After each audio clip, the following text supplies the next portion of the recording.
friends who's the illest. I think it's time to get it going. We can't make the clothes fit close to get the city open. You can see it really focus. Homie said Bobby falling off the type of shit he's smoking. Haters can't stand it. They think I don't see it, but my views paying the Grammy. My fault, but I still manage. Feeling like the illest on the planet. Hey yo, that's work to me. Spit deep flows that is submerged the beat. Going in on hip hop cuts, committing surgery. Give a fuck about what you got. That ain't concerning me. I stick to the script. Silent type, won't hear a word from me. Inspired by Frank Matthews, making everything count. From the first to the last move. What comes out your mouth ain't respected if it ain't factual. It's okay if the profit is slow, long as it's gradual. Tight pants, small shirts, and some more with symbols. Men's clothing looking too feminine, so I sport the vintage. Red for stripes on my skin. Yeah, I was born official. Launch a mission good with the Russians. I get imported pistols. I don't force the issue, rather get straight to the point. Stop, aim, then I point, then ain't picking which coffin fit to get them done. Filthy and cheap, but it won't cost the kids you bringing in your reinforcements. Only mean they falling with you. I think it's time to get it going. We can't let the clothes fit your flows to get the city open. You can see it really focus. Homie said Bobby falling off the type of shit he's smoking. Haters can't stand it. They think I don't see it, but my views paying the Grammy. My fault, but I still manage. Feeling like the illest on the planet. Ask your friends who's the illest. Feeling like the illest on the planet. Ask your friends who's the illest. It's ghostwriters in the game, dog. This can't be true. But then again, this Frost is, so this can't be new. When you pose the biggest threat, so you can't be moved. That's when they second guess your talent, like this can't be you. I'm focused on getting to it. You too worried about what these bitches is doing. As far as hip hop goes, I've been the student. When it's circle bound, you sitting with losers. Vacation on the beach where the water's the bluest. Now I'm in the city where the streets will be consuming. Man, I swear it gets really confusing. How they make bullshit and consider it music. Bobby got the meanest pen, this flow of mine so divine. Blow your mind like even Gwen can't depend on the simple mind. They give him genius shit. Genius main ingredient. Those opposing can eat a dick. I think it's time to get it going. We can't let the clothes fit your flows to get the city open. You can see it really focus. Homie said Bobby falling off the type of shit he's smoking. Haters can't stand it. They think I don't see it, but my views paying the Grammy. My fault, but I still manage. Feeling like the illest on the planet. Ask your friends who's the illest. Feeling like the illest on the planet. Ask your friends who's the illest.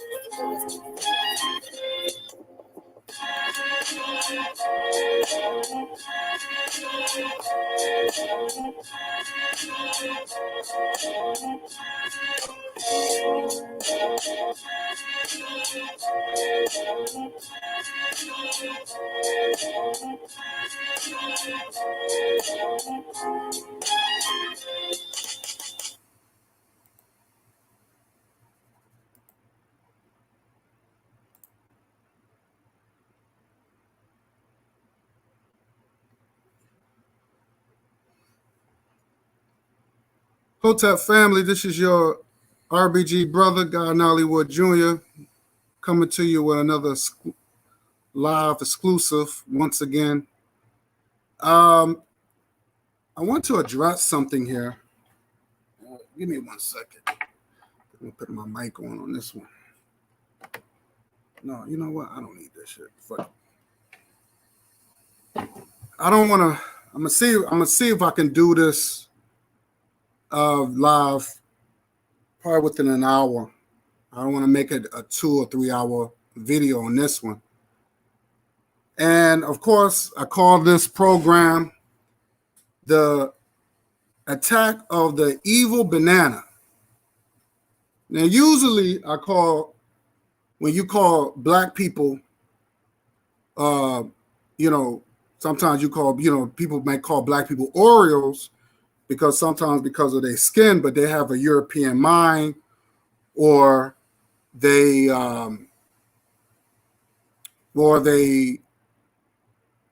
like, I guess they like to sleep white, I guess. I don't know. But the Oreo thing is where what I got it from. When you call somebody an Oreo, is where a black person who think he has a European mind or a white mindset, right? Well, a banana is a yellow man who has a European mind, or he might look white, but he's a yellow man. You know, yellow means he's from Asia.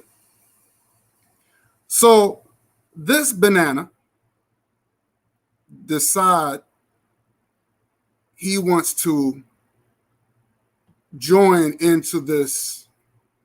Join into this. I won't even call it a beef. It's not really a beef, but he decided to increase a conflict between me and other individuals that I would not mention their name because I'm not giving nobody that clout like that.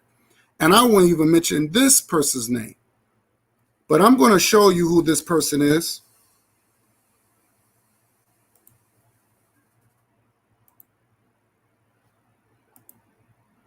Now, this person, let's see if I can do this. This Fruit Loop looking cat decide he wants to take shots at me. This enemy decide he wants to take shots at me because he didn't like the fact that I had insulted his B-Rap leader, and he's upset. He's upset. Now he claimed. Now I'm gonna play you a little bit of what he said, and then I'm gonna address his nonsense. I'm not gonna play the whole video, but I'm gonna play a little bit what he says, and I'm gonna just say my piece. Now this is what he says. We here and discuss and address something really, really, really serious. I'm sure there are many of you who follow me who are very familiar with Maurice Muhammad and also follow Maurice Muhammad. And lately, since this past year, there have been so many wild accusations and lies going about Maurice Muhammad having a white girlfriend and sleeping with a white female. Okay? Now, this YouTuber who I used to follow, named Guy Nollywood Jr., has been perpetuating all these lies and nonsense. Okay? Now, let's take a look at the stuff that he's been saying about Maurice Muhammad and the stuff that this white female is saying about Maurice Muhammad to discredit him and undermine his progress and efforts to liberate black people here in America and also worldwide, okay? Now, this other YouTuber named Candice Amanurenas has been claiming she is the white female that's been claiming that she was the white girlfriend of Maurice Muhammad. And, she's putting forth all these evidence that I call fake and false. She's been putting out all these fake and false evidence that she has been in a relationship with Maurice Muhammad. And this is what I'm going to say to you, Guy Nollywood Jr. You claim to love black people. You claim to be for African people, okay? You call yourself a Garveyite. You call yourself a Pan-Africanist.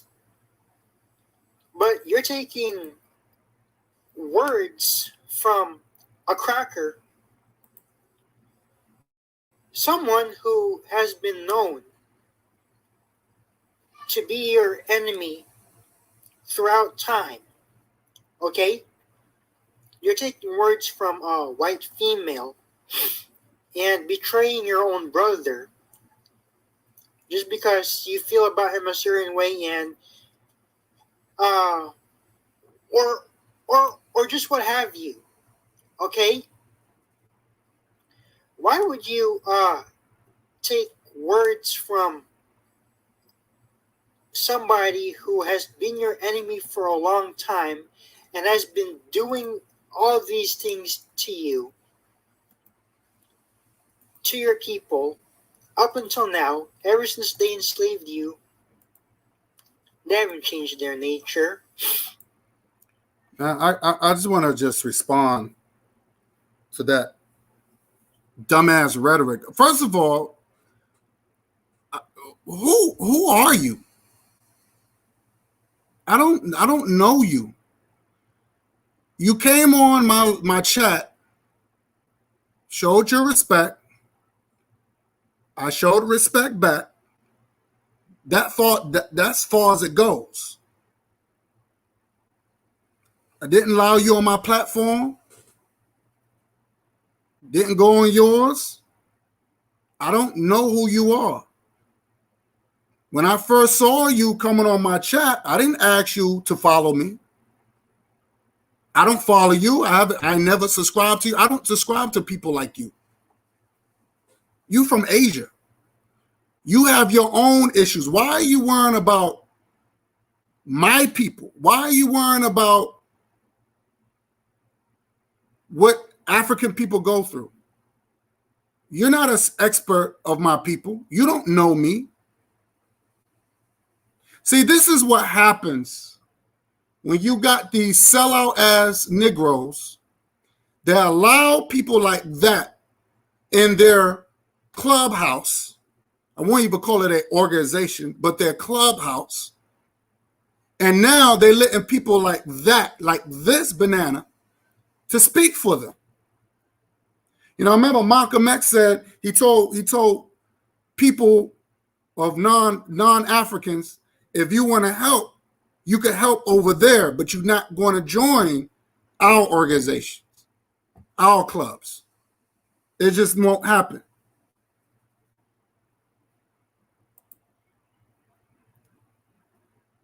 I don't his name is Email something. I don't know. His name is Email. I can care less who this person is. I can care less who this person is. But this person is a nobody. As you can see, he talks like Kermit the Frog. He sniffles like he sniffs coke, because I know he does coke. There's one video that I've seen where he has an argument with one of his male lovers. He looks like a transformer. I don't know, because he looks like a female going by a dude. I don't know.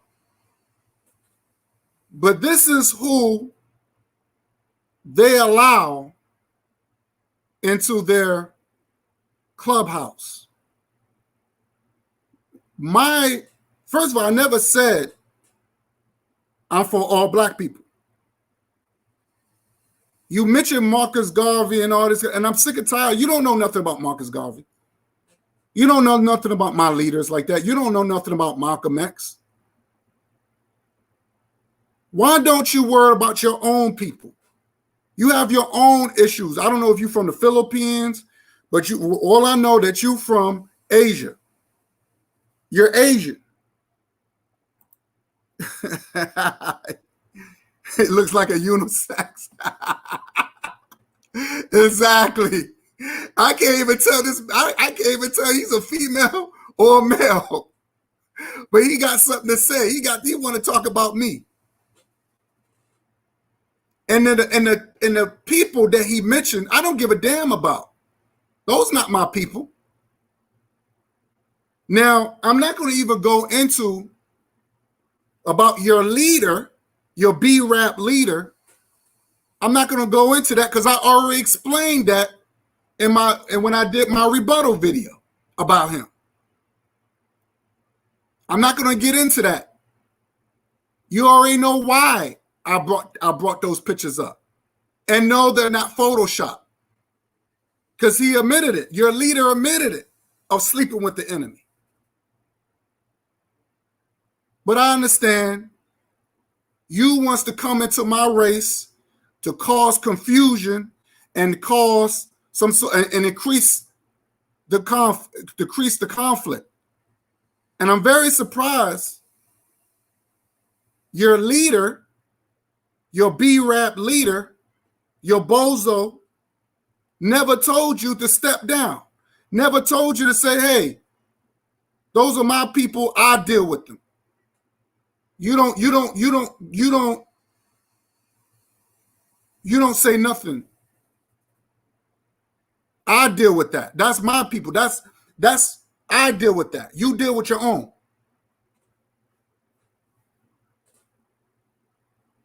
But he put you up to this. This is who this B-Rap allow this unisex cat to speak for. Unbelievable. Unbelievable. You also mentioned about the enemy and all that stuff. You're the enemy. You are the enemy, ma'am or sir, or whatever you want to call yourself. You are the enemy. I don't know you. You don't know me. I didn't ask you to follow me. I won't even want you to follow me. My message is not for you. My messages is not for you.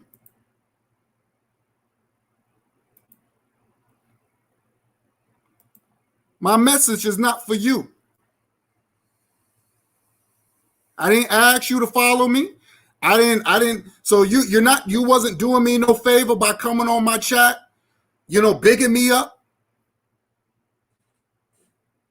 But you see wrong in the people that you side with. But you decide to take sides with people who don't have a life. You said that I was, in one of your videos, you said that I was a brilliant man. Of course I'm brilliant. I don't need you to tell me I'm brilliant. I know I'm brilliant. I'm better than you.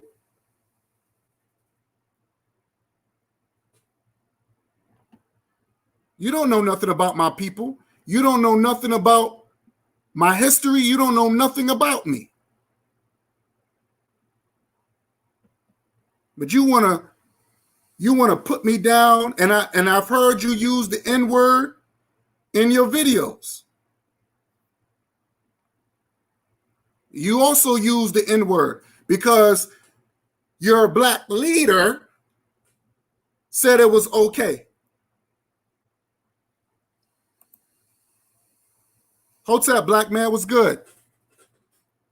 Because your B-Rap leader said it was okay to use the N-word, right? Banana Man?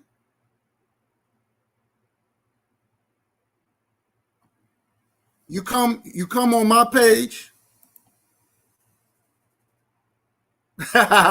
What's good, hardcore? What's good, my brother? And that's another thing, and I want to address something. I'm going to address this in my next live. And Hardcore could remember this. And I remember that when I first met Hardcore, I met him through the turd face Uncle Ruckus. Hardcore, you remember when I first met you. And it was dealing with reparations. I was on Turd Face, that you call Meatball. We was on his platform, and I think it was dealing with reparations or something like that. And this is my first time meeting you. Now, I thought this over and I did some thinking, and trust me, I shouldn't even took my anger out on you. I shouldn't have even done that. Because Uncle Ruckus, that you call Meatball, he spent 45 minutes attacking my ideology. 45 minutes. He didn't even get into the topic. He didn't say, yo, I got a special guest. His name is, I'm not going to mention the name, but people probably know who you are. I don't know if it's okay with you, but I'll just call you. And he didn't introduce you. He just said, yeah, I like when you I liked when you get on Pan-African and you talked about Africa, and I like how you do this, blah, blah, blah. That's the first thing he said. And I didn't even know who you are. He didn't even introduce you. And I thought that was very disrespectful, and I apologize because I shouldn't even took my anger out on you. I shouldn't even done that. I shouldn't even done that. Because he the one who started that riff. You know what I'm saying? So, and like I said, I enjoyed the debate that we have. Honestly, I really did. I'm gonna be honest with you, Arco. I really enjoyed the debate. I never had a problem with you, and I was in my feelings at that time. I feel like I have grew to the point where I can handle the situation better now.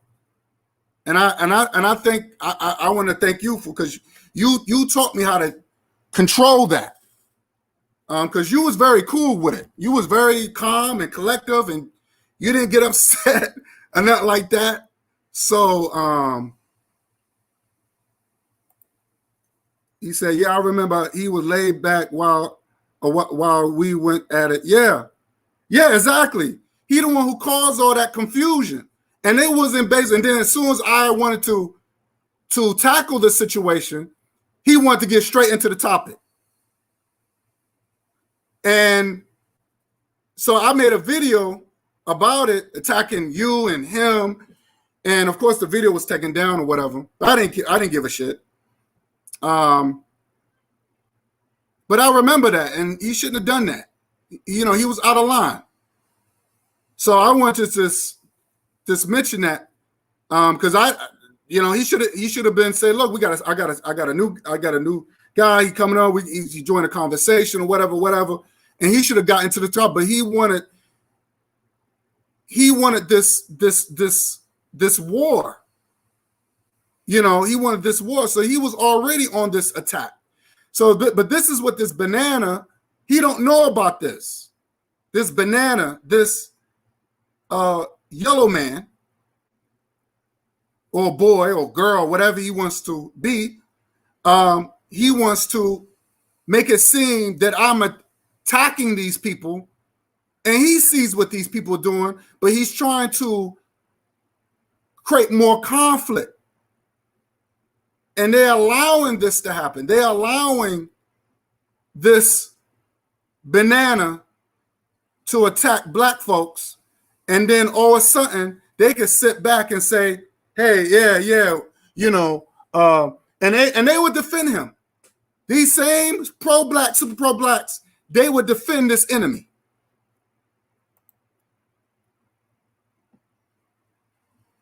Right. You didn't, no, you're right. You was never sensitive about that. Yeah, he sure did. He sure did attack Courtney. I told Courtney to stay away from him. I'm through with that crowd. I'm through with that crowd.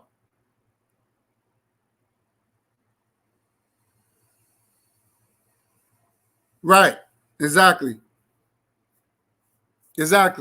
See, I'm about information. I'm about getting to the business, getting to the heart of things. I'm not with all that foolishness. If you disagree with me, you disagree. Like I said, I'm not going to change my ideology. That's final. It works for me. It works for me. And I proved that it worked for me. You know what I'm saying? My ideology is not for everybody. Just like Christianity is not for everybody. Just like Islam is not for everybody. And I can say the same thing goes with the Aboriginal is not for everybody. But you can't, I'm just saying, I tell people don't force stuff on people. And, you know,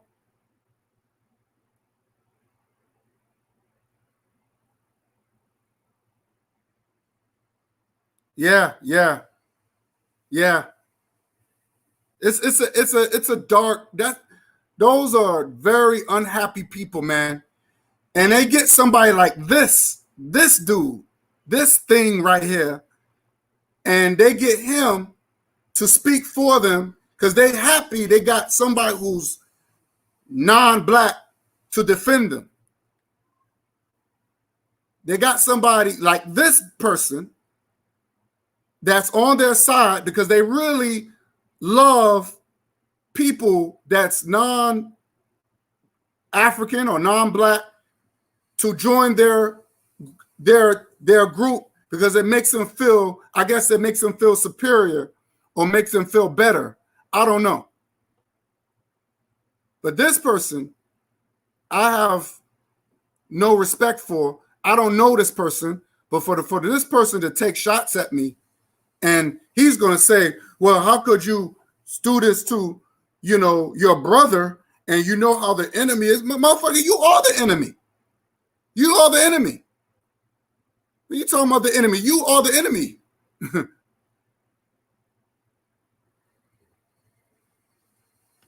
Unbelievable. Let me see what else this clown has said.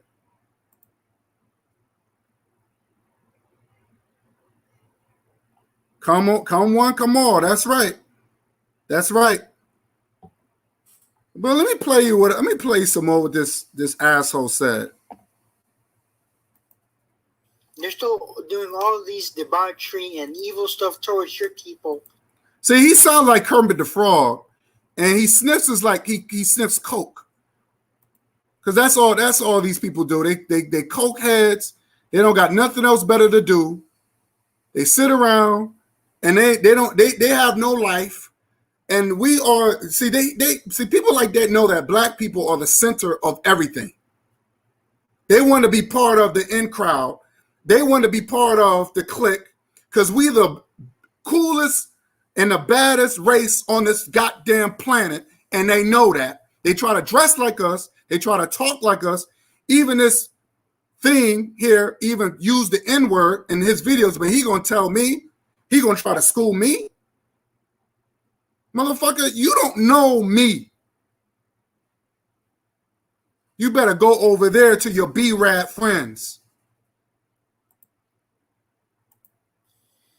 But you're taking words from your known mortal enemy, your sworn mortal enemy, and also using this evidence, taking all her fake words and claims to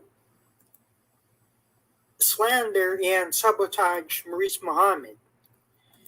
Yo, you really, this dude is in love with this B-Rab dude. I mean, he sound like he's in love. Oh, you slandering my husband, my hubby. You're slandering him. And my husband, you're slandering him. You must be his fifth wife. Are you his fifth wife? Whoever you are you his fifth wife? Because the way you defending him, it sounds like his little fruit gazy. Are you his fifth wife?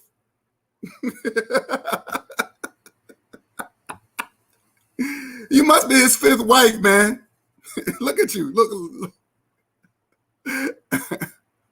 Oh, man, this guy's a straight Fruit Loop, man. I've seen videos. Whoa. What the hell is a video? I see video. What the hell? What the fuck is a video? What is a video? Featured you and had you on many of his platforms, commentaries, and live streams. Okay. You know what? They got this guy. He's a. You know what? It sounds like to me this guy could be an agent. this guy is really stalking me. Why are you stalking me, sir? I don't bother you. Why are you stalking me? Why are you stalking me? I don't go that way. Why are you, I never asked you to follow me. I never asked you to subscribe to me. I don't subscribe to you. I never did. Why are you bothering me? You should have just stayed out of it. Whatever goes on between me and your leader, you should have stayed out of it. There was no concern of yours. There was no concern of yours. I'm friends with him on Facebook. I've seen pictures of you with him in Philadelphia trying to look for places where you can successfully open up peaceful Black communities for Black people where they can support and patronize their own. I've seen you in a lot of... So let me ask you a question. Banana. Let me ask you a question. What are you doing for your people? I'll wait. What are you doing for your people? We don't need your help. We don't need you to support us. We don't need your support. We don't need you to help us. You're not our savior. We don't need a white savior or a yellow savior. Why are you worrying about our issues that y'all help create? You come into our neighborhoods and you feed off of us, and then you take it back to your neighborhoods.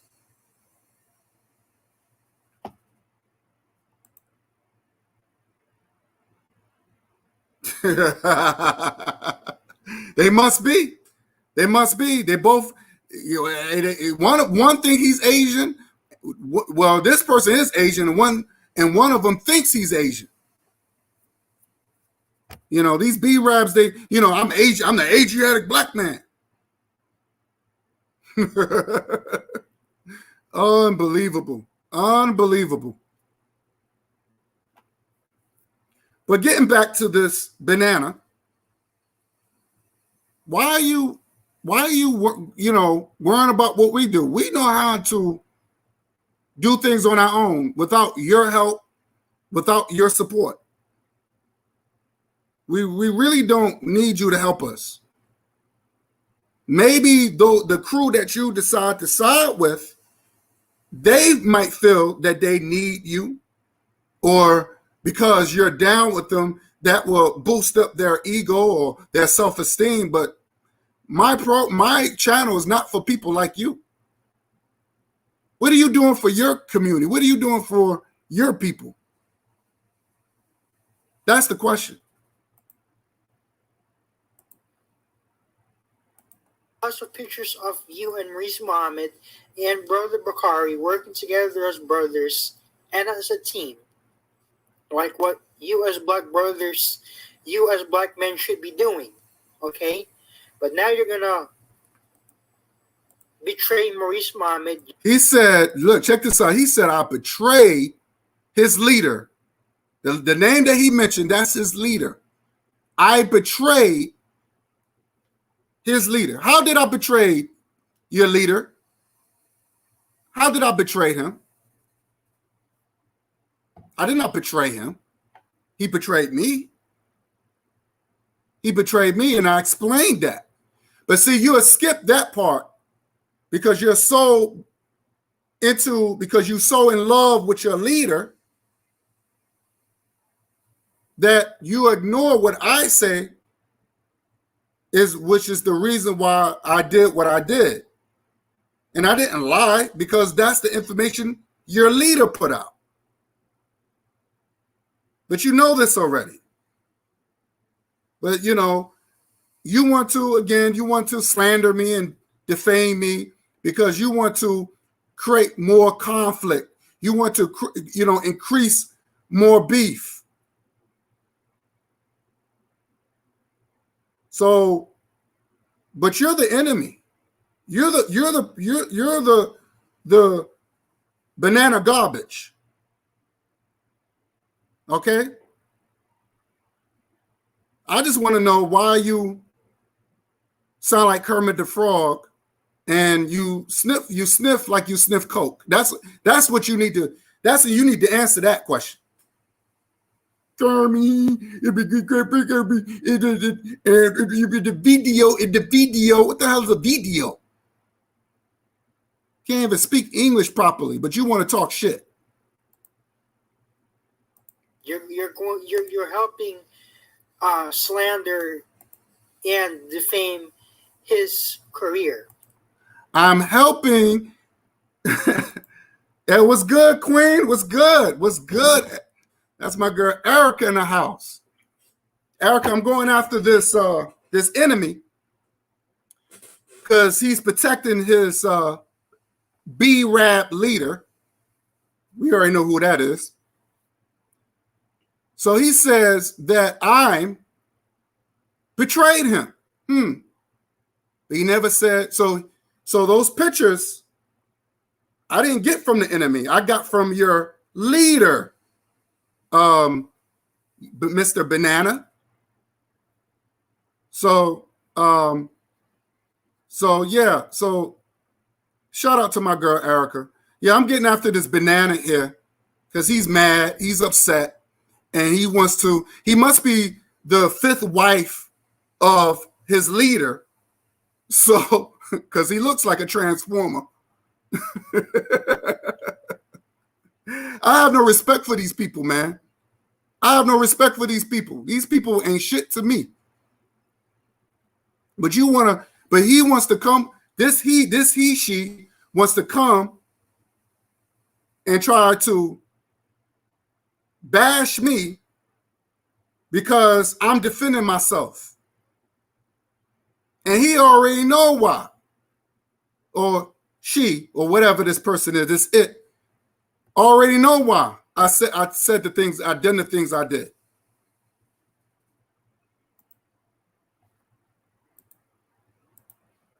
Let me continue.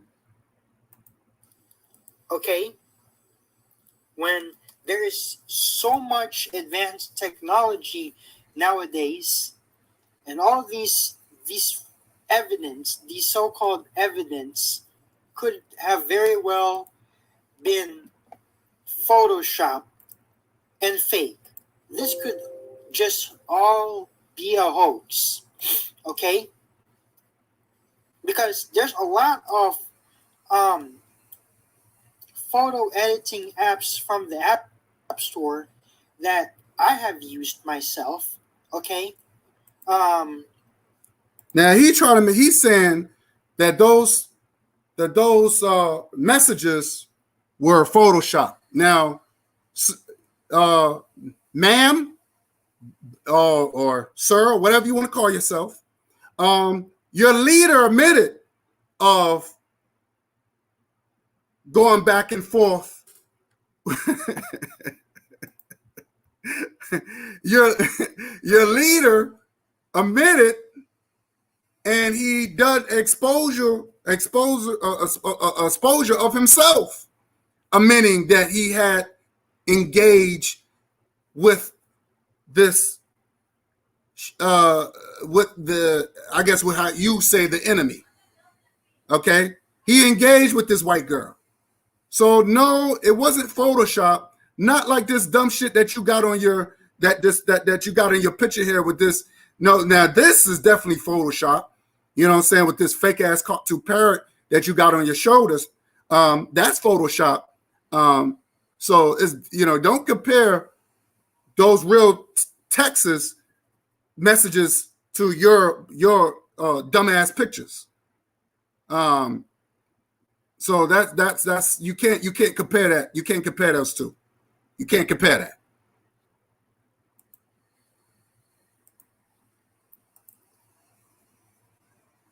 So these are some more lies and fake accusations about Maurice Muhammad having a white girrlfriend. again, this is from Candic Amarinas, the white female who has been claiming to be Maurice Muhammad's white girlfriend, and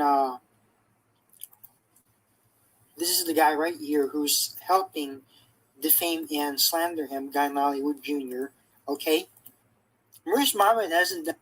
Now he says that I'm slandering him and defaming him. How am I slandering him and defaming him when I showed you the fucking proof of evidence? When I showed receipts? I don't defame or slander anybody. Slander, see, a lot of people like to throw that word around and they don't know what it means. Slander and defamation when you don't show receipts. You just like to blurt out stuff. Now I can see if I turn around and say, yeah, Marie, yeah, this person was messing with this white girl, and I don't show no evidence. That's slander. That's defamation. But I showed you receipts, the receipts that your leader had put out. But again, it's sad to say that your leader never told you to shut the hell up and stay out of it. You're part of that initiative Clubhouse garbage. You're part of that. And now he made you this spokesperson now to attack other black people. That's wrong. That's wrong. And then you want to know why I call your leader a fucking sellout. I don't respect him. And I don't respect you. I don't respect you, enemy. You need to shut the hell up. Done anything bad to you whatsoever. Okay, Guy in Hollywood? But and right now you're being contradictory and taking words from a cracker. You hear this dude said? I'm taking words. What?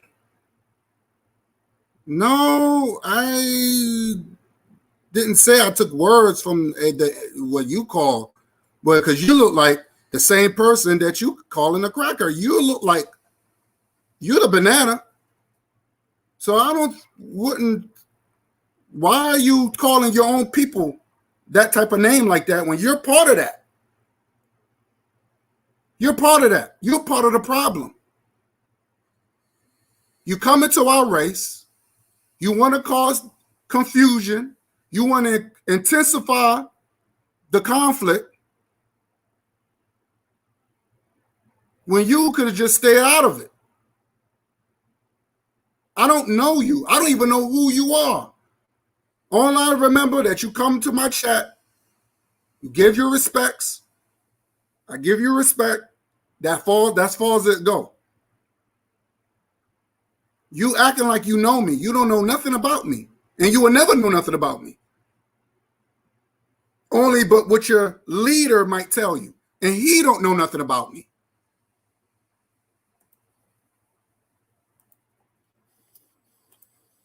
Instead of looking at this with discernment, you should know that there's advanced technology nowadays, very advanced technologies, and so much fakery and hoax going about the internet. Okay, now as like what I said, I have used so many of this myself, like several years ago, and knowing and watching Maurice Muhammad's videos. See, you sniffle. I don't believe. Sound like you sniffing coke, buddy. That he would do such. You sound like you sniffing coke. Let me rewind that. You sound like you sniffing coke. When people sniffle like that, you sniffed a lot of coke, boy. You sniffed a lot of coke. Watching Maurice Muhammad's videos. Yep, you sniffed a lot of coke. Let me rewind that. See, they got a cokehead in their clubhouse, y'all. They got a cokehead in their clubhouse. Knowing and watching Maurice Muhammad's videos. Sniff. Yeah, you got a coke. He's sniffing I don't coke. believe. Yeah, this man is high. This man is high. You gonna try to make a diss video high while you sniffing coke. You sniffing coke. Let me write. You sniffing coke, dude. You're a cokehead, son. It's fake, okay? Because like I said, this could be definitely fake. And knowing and watching Maurice Muhammad's videos, Yep, you sniffing coke, buddy. I don't believe that he would do such a thing, okay? Maurice Muhammad has strong, perfect hatred for the cracker. Oh, please. Oh, please. The man slept with the enemy. Get the fuck out of here, man. Let me tell you something. You are the enemy. You are the enemy. You are the enemy. Because by you attacking me, makes you an enemy. When you could have just stayed out of it. You should have just stayed out of it. What is going on between me and your leader, your B-Rap leader, has nothing to do with you.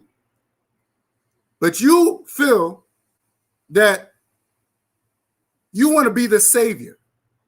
You want to be this, I want to be the savior. I want to be the mediator. No.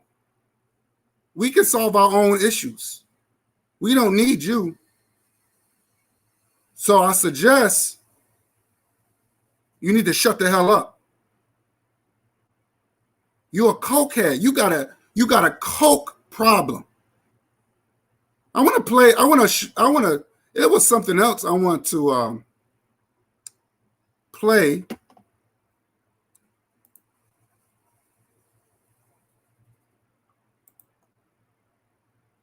And you had an argument with your male lover? I wonder if this is it. Is this the one you had an argument with your male lover? It started leaking like from the hallway downstairs, and it's not like. Yes, I know. I heard everything.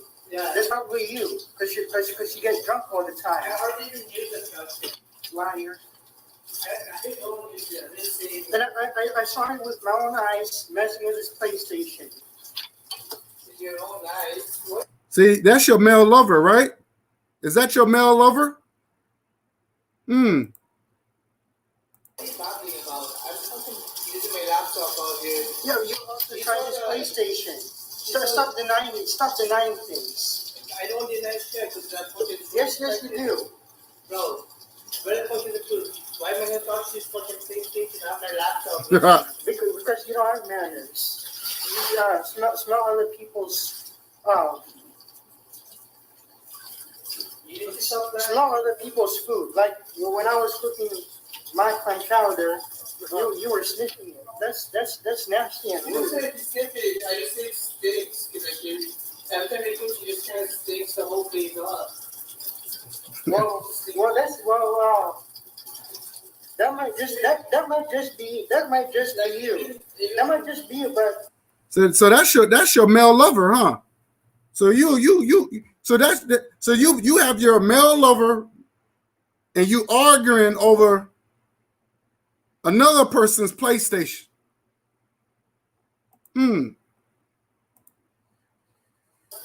you don't say anything about my cooking. Even when I pick up like the clothes from the one dryer, I didn't know whose clothes it was. I had to ask your roommate whose clothes was it. It was like all covered with piss and like the white underwear. So I was like, whoa. That's probably your shit. It's like, You probably feel over yourself like a little child. my fucking dick is always fucking clean as fuck. You wanna see it? Stop talking about your private parts to another man. That's gay. Oh, please, man. You know you like that shit. That's why he's over your house. Now you got him alive. Now you want to act like you're straight. No, you're not straight. You're not straight. But this is who they allow in their club now. This is who they allow in their club now. and he's trying to fake the funk.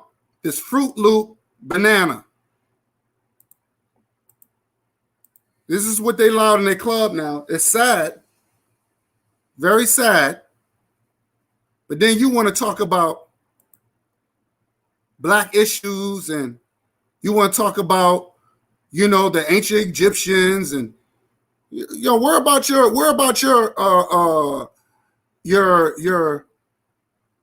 Asian culture? How come you don't talk about, and that's another thing, how come you don't talk about your Asian culture? How come you don't talk about, you know, your Shaolin temples? I don't know. I mean, how come you don't talk about these things? Why are you worrying about my history? Like we don't know our history.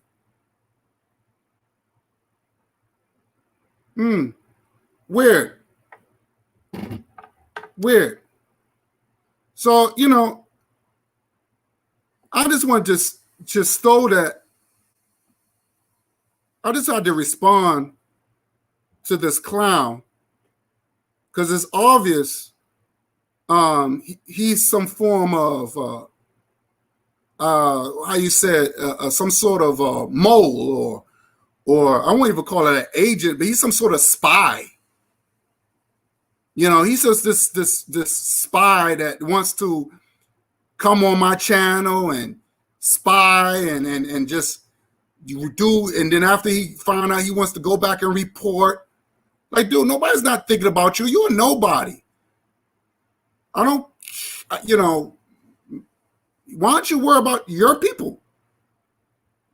Go talk about your Shaolin temples and your you know, I don't know, talk about Bruce Lee or something. I don't know. But when you see two black men fighting or having a conflict, you should stay out of it. Has nothing to do with you. But you want to come into this, oh, I'm going to be this savior. I want to be this white or this yellow savior. No, that's not happening. That's not happening. Play a little more of this stuff. I don't need to hear that shit. I'm just saying though, Quit being a creep. Laundry, creative. You're also doing all these sexual predatory stuff towards me. You're gonna deny that? Let me go. I have proof. Hey guys, Rumi said that I was messing someone's like PlayStation. This guy, he try to fake like he don't go that way. Dude, you're a Fruit Loop, man. You're a Fruit Loop. But so I just wanted to just address my comments on this guy. Again, I don't give a shit if you follow me or not. You're nobody. You need to stay out of my damn business. Ferguson, you are the enemy. You're the fucking problem. You are the problem, banana. Because you want to come and you want to increase the conflict. Well, because you know I'm going to say something negative about your leader. You know I'm going to say something about the people that you support. So you want to come in and I'm gonna just talk about, because I know he's gonna talk, but no. If I'm gonna talk about them, I'm talking about you too. I'm gonna talk about you. Because you look like a she-devil. A transformer. So I'm just telling you, keep my name out of your mouth. I don't deal with people like you.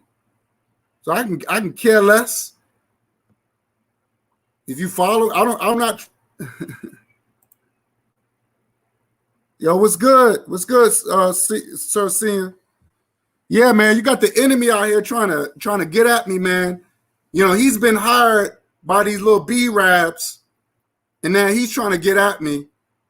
And of course, he's using them So he wants me to focus on them. You see what I'm saying? You see how the enemy works? I want my people to understand this. You see how the enemy works? Well, let me bring these people up so to keep the fight going, keep the beef going. And you think you're helping.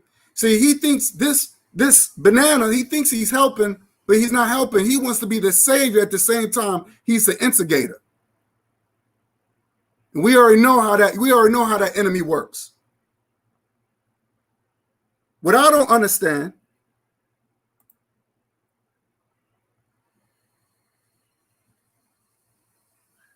but you know what? I don't want nobody to say that I never came at the enemy.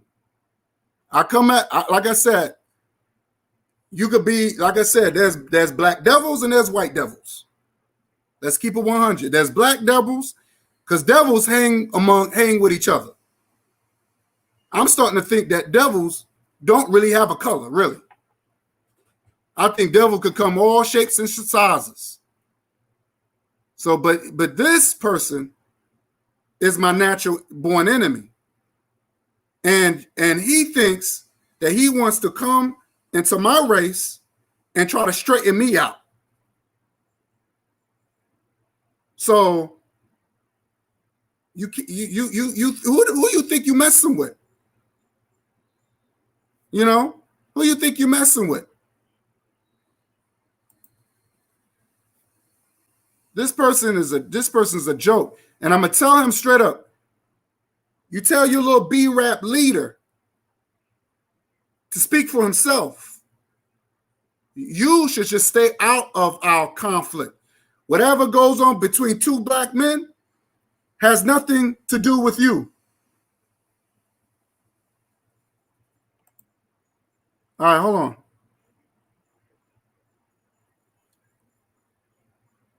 Hold on, King, hold on.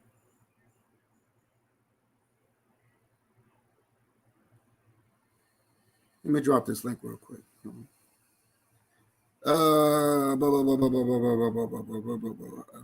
Oh no.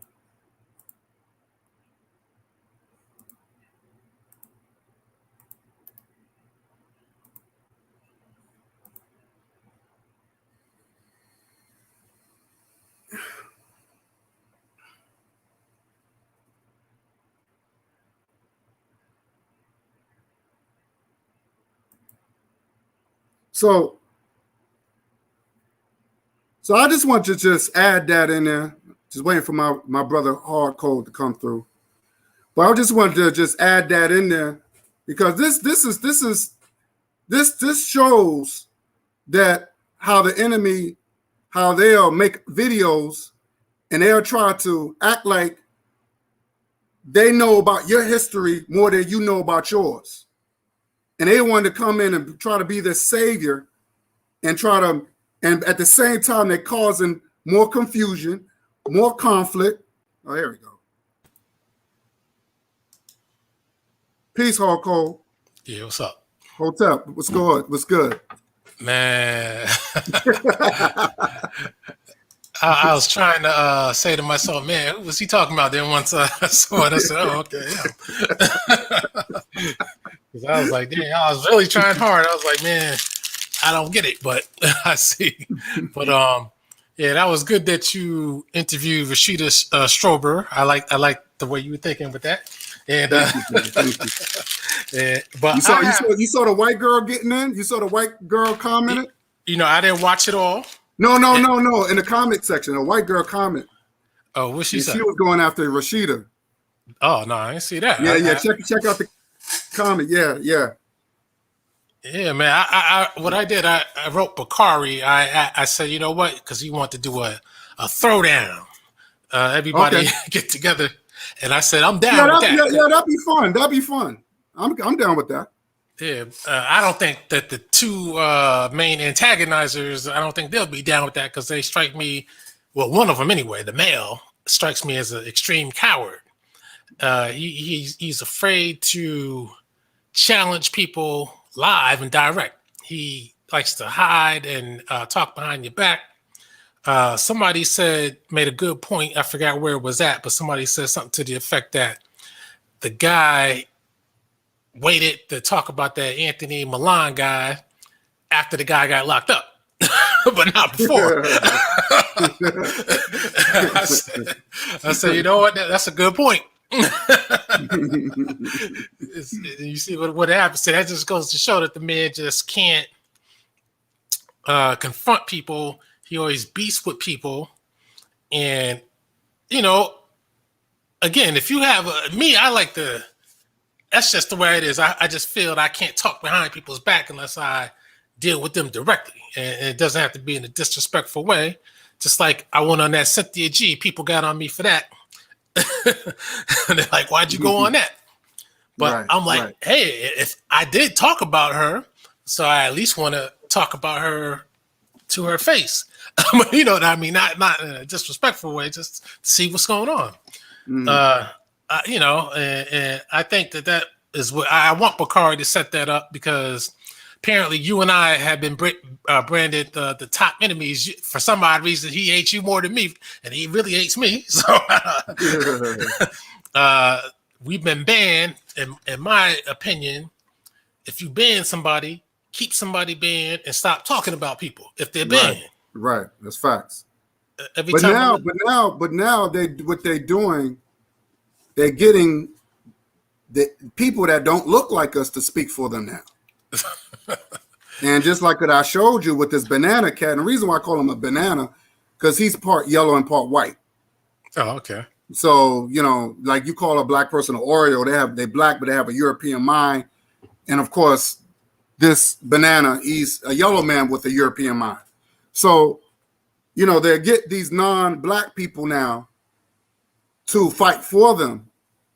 And this is the reason why I showed that, because it's, you know, their part is to increase to cause more confusion and cause more, cause more conflict. They're not helping the problem. Right. So this is the reason I have a problem with that. Now, and they not telling this whoever this person is to step down, like be quiet. This has nothing to do with you. They're encouraging this because they are part of that initiative clubhouse. You know what I'm saying? They are part of it. He put him on he's on the membership club. So why would you put somebody who's non-black into your so-called organization when I thought your organization was for black people? Right. That's the fucking problem. I don't understand this shit. But then they get mad at me because I'm more consistent. Now he said, this female said, well, I used to follow God. Now I didn't ask you to follow me. My program is not for you. And he's trying to break, oh, well, you're supposed to be a Garvey Knight. Why are you talking about what I'm into? Talk about your Shaolin temples and you know what I'm saying? Talk about your Buddhism and all that. Talk about that shit. Your people is out there eating dogs and shit. Damn. Let's keep it 100. But if he talked about Buddha, he'd have to be talking about black people, though. Well, I don't know. I'm talking about that fat Buddha that they worship. I'm talking about that one. yeah, I'm talking about that. You know, they have their own gods and all that stuff. I don't care about none of that. I don't care about none of that. That's something that he should be more concentrated on. You got a lot of people don't know nothing about Asia. Then talk about your people. Right. But see, these people don't have a culture. And we're the real shit. Like, anytime when you come into our, because he said, well, my people don't like me. So because your people don't like you, you want to come to the black people because you feel that some of us will accept you. Some of us use people like that because, and you got to understand, Hardcore, you got to understand that some black people, they get these people because they feel that they need them to, because they feel like they somebody. If I don't have nobody white in my organization, or if I don't have nobody that's I would say non-black in my organization, then my organization won't be able to, it won't go nowhere. Right. You see what I'm saying? They feel that, or they need these type of people to build up their ego. I trust me. I do better without these people, and that's what I'm trying to teach my people. We are the real shit. Everybody, every other race of people follow us. We are the center of everything, and this is something that. Go ahead, brother. Go ahead. I was just saying that's undeniable. And if you got an organization that's supposed to be pro-black, then in theory you shouldn't have anybody else. You shouldn't be concerned with anybody else. You don't necessarily have to hate, but I mean, you don't. They shouldn't be in your circle. Now you got one person who says it's black first, and then you got another person who says it's come one, come all. You could be gay, crack fiend, gang member. Right. However you want to be, bring all the problems you got with you from wherever you come from to Mississippi, and we're gonna have the same problem. So when you get to Mississippi, that doesn't make any goddamn sense. And he's being lazy, and he's bumming off of Muhammad's. I assume he must be doing a little something, I guess, but whatever he is doing, he's trying to bum off of him. Because he's not doing nothing. Instead of making, I don't know how many disc videos he made out of you and I. Must have been 100. I mean, can he just make one? Explain it to the people how to get started with that so-called Mississippi campaign. Just one. Mm-hmm. Right. He makes none because he's not doing nothing. Right. Plan to do nothing. I want Bacardi to set up this throwdown. Because and I think you and me, I think we got the same vibe. We've been going around, going on tour, so to speak. You know what I mean? Right. And we want this guy outed, so to speak. You know what I mean? Either just shut the hell up, stop talking this shit, or let's have this throwdown. Now, you got your girlfriend or former girlfriend, or matter of fact, she let it out that, he asked her to marry him, and then she said no. Then he called her a parasite, verbal abuse. But he loves the ladies. He loves ladies. Right. So she is braver, but I don't like when I see her videos, and then if they got trolls in the chat or something's going on in their life, they say, "Oh, Sky Nollywood Jr. or Alquan." I'm like, man, what the fuck? What I got to do with this? And that's another thing I don't like. It's like our name always come up, and I'm just like, I don't even mention their names. You notice that I don't mention their names. Right. I might say turd face or stuff like that, but I don't mention their names. I'm not giving them that clout like that. Just like this she that I posted, this transformer. I don't mention this person's name. I'm not giving this person that clout like that. Right. You know what I'm saying? So Erica said, she said, God, why you named him the evil banana? Well, because he's a yellow man with a white mind. You know what I'm saying? So he talks negative against a black person, but he comes from Asia. So that's what I'm saying. That's why I call him the evil banana, because you could tell he's very pale face. But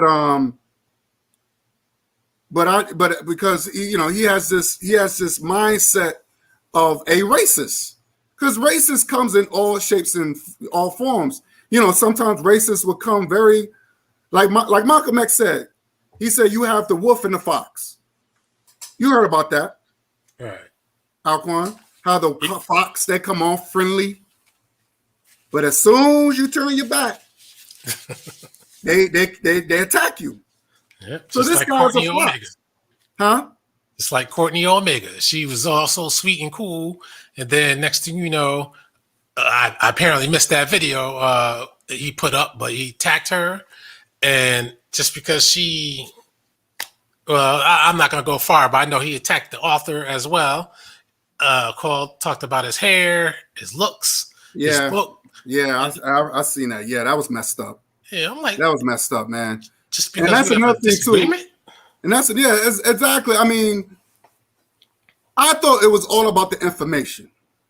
right? You could text somebody's information, and see, I'm not gonna get into people. I'm not gonna get into nobody where they can't show no sources or no information. I like about sources. Show me your scholarship. Show me your research. But because they can't show it to you, here comes the insults. Right. Here comes the, oh, you're not doing nothing. And trust me, just like I told that B-Rap, I said, look, we could compare resumes. But what did he do? Oh, I was going to come up there to be his ass. You going to come to my city and do what? Nah, I don't think he'd be doing that. No, I don't think he wants to do that. I don't think because you ain't leaving the block. I guarantee you that. And you can bring whatever or whoever. Even with results GPS, going to be the same. Even with GPS, if you ain't from around there, your ass is getting lost in Brooklyn. Right, exactly. And people do not play. Where we at, people do not play what we at. You know what I'm saying? What did Big L say? He said, West Coast, they do drive-bys. In New York, we do walk-bys. Yep. Okay? So we don't play that shit over here. I don't take too kind to threats. Now, if you want to talk about the information, like adults, let's do that. Because I try to be, but see, this is what I'm saying is that, and then what I don't like is that they use non-black people to speak for them. That's what I'm getting pissed off at that. And this is the reason why I played this video, because they take somebody who's not us to speak for them. And then you hear him talking to his male lover, and he said, "Oh, I don't like it when you always talk about your private parts." And you know what I'm saying? Like, but that's your male lover. Like, just come out the closet. This is who your B-Rap got you in his organization. If people gotta understand, New York ain't like what you see in the movies. You know how now in the movies they'll have the car chases from block to block and turning corners and shit. Right. that shit ain't happening in real life. That's why I'm like, where the fuck they get this shit from, man? It's crazy, man. But let me say this too, because I saw a video. You know what I'm talking about. I kind of laughed because it's called a Black Unity Conference. And then I'm like, I see a little bit of that. Yeah, I'm like, okay, they started off talking shit, the usual shit that they talk. I'm like, what kind of Black Unity is this? Yeah. Is this this is why people can't get anywhere. If this is Black Unity. And my whole thing, let me cut you off, but my whole thing, if it's about healing, it became another diss video. Right. You sitting there, you're dissing me, and I wasn't even there to defend myself. And it's wrong. It's really wrong where you're attacking somebody who's not even there, can't even defend themselves, where I'm not even the problem. I don't go on their page. I don't cyber stalk them and all that. I don't do nothing. I don't have that time to waste like that. I got so much shit. I'm focused. I have a project that I'm concentrating on. Like, I don't need to be bothering like that. Nobody. See, the thing is, what I don't understand, they had their opportunities. They went on these major programs where people got all these subscribers, and they had their opportunity. You had a shot. Right.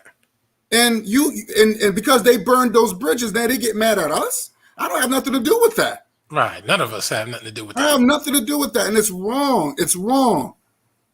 And then they stopped talking about them. I guess they got scared, I guess. So let me ask you a question. Nothing happened with that Google situation, right? Nah, man. When I went down, I went down because they labeled a 2-year-old video as hate speech. So they took me off the air for a while. When he filed, that's when he filed for that? It seemed like it coincided with the time, but it had nothing to do with him. I didn't get nothing from Google at all. And Google, all they had to do is take one look at all this man's crazy channels and see who's stalking who. So they took one of your videos down? Yeah, but it's not something that he did, though. So you know, okay, you know yeah. how they just arbitrarily pick a video and say, "Oh, this Oh, is hate so it has speech." okay. As long as it had nothing to do with what he did. So Now, his claim is not valid, man. Not valid at all. yeah, I figured that. I figured that Google ain't gonna pay no mind to that. That's silly. That's silly. That's nonsense. That's childish. Hey, remember I didn't make a video when they took me down. Then he made a video talking about where am I at? Why are you gonna call for a stalker to come out and stalk? Doesn't make any sense. Yeah. That shit don't make no sense, man. It's just sad. It's just sad that these people spend their time. You spend wasting time worrying about someone else when you could just use your opportunity to be productive, man. Like, I just don't understand that shit, man. I understand it. It's because people are phony. They're not real in what they're talking about. So they rather act like a 10-year-old and keep diss videos going and all that kind of stuff. See, if he were serious, he would take all his time and make all these, even 1/10 of the time he's taken to make all these diss videos and explain the campaign, explain how to get started, when it's going to happen. But see, when you don't do that, that means you're not really planning on doing a damn thing. Right. Yeah. That's facts. That's true.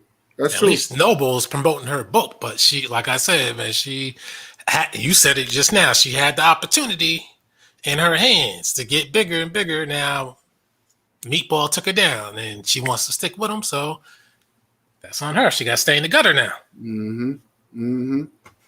Yeah, these people ain't worth my time. You know, I don't deal with them. I wish I never. I'm gonna be honest with you. I wish I never like met them. Unfortunately, it's just because when I met Turd Face through African Supremacy. You know who he is. Okay, yeah. And brother told this guy is a really cool guy. So yeah, and so I said yeah. He's like, oh, you want me to bring him on the show? I said yeah, bring him on the show. You know what I'm saying? Because he said he said that this dude want to come on my show. Okay. So I brought on my show. We had a great conversation. I thought we had a good conversation. We had a little discussion. He wanted to call black people soul people. I said, well, no, I don't think that, because our ancestors said that we came from Africa. And I showed receipts, and he just didn't like it. And I'm not about relabeling people. I'm not trying to relabel my people when my people already laid the foundation. So that was the discussion. And and we ended on a good note. I never had no problems with him. So when he sit there and lie and said, "Oh, God never had a problem with me because I didn't want to be called African," so where's the proof? I have the proof, and I could re-upload the video if you want me to. Yeah, see, man, guys like him, I don't know, man. Craig, I'm trying to figure out. Okay, now he never met him in person, to my knowledge, but he spent $700 on a man. I'm like, what was he expecting from Craig? I remember, and I just want to tell my part because I never got a chance to say my part. Craig, brother Craig, he was talking about this idea of just doing this like a YouTube radio or YouTube blog radio station, which is cool. I said, oh, cool. Now that was doing around tax time, right? Okay. So now I said, look, Craig, when I get some money from my taxes, I'm gonna hit you off with some money. I was gonna give him like maybe like 2 yards, you know what I'm saying? Like 200, 300. So next thing you know it, when I got my money, that's when he said, oh, that's when Brother Craig said, no, don't worry about it. Keep your money. This person is going to order the equipment. He's going to pay for everything. That's what happened. Oh, okay. And Craig and Brother Craig is my witness, because I could bring him on. He's my witness. He said this. So I was gonna donate 2 or 3 yards to him. You know what I mean? Right. So because he was like, he said, look, I just need half, and I'll pay the other half to get this equipment. So I said, all right, no problem, because I got responsibilities. Right. But you know, I said, you know what, I'm gonna do this for my boy because he's my brother. So he didn't know that part. So, but he never spoke to me. I'm talking about what you call me, Paul. He never spoke to me about that. So he don't know about that part. So that's what Craig said. No, keep your money. This guy's gonna pay for everything. I said, well, that's good. And I praised this dude. I was like, yo, that's a good brother. Wow, that's what's up.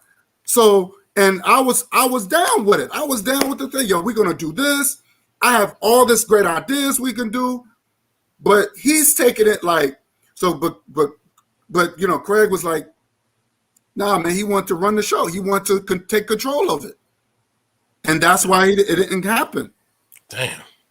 You know what I'm saying? Because my thing is, that's what I'm saying. Did you donate because you really want it to happen, or you donate? Is it come from the heart? You know what I mean? Did you donate from the heart, or did you donate because because you had an agenda? Yeah, he had an agenda. And my whole life, I That's only the met question. one person in my life that gave me something on the strength and never again brought it up in my face that I got you this, I did that for you. Only one person. Right. And I respect that lady even to this day, even though we're not on talking terms, but I mean, we're not. Some lady, older lady I stayed with back in the day when. Okay, gotcha. Yeah. So, you know, she was cool. I mean, I've been waiting for her to bring it up again because that's just how people usually are. Never, ever brought it up. Never. Right.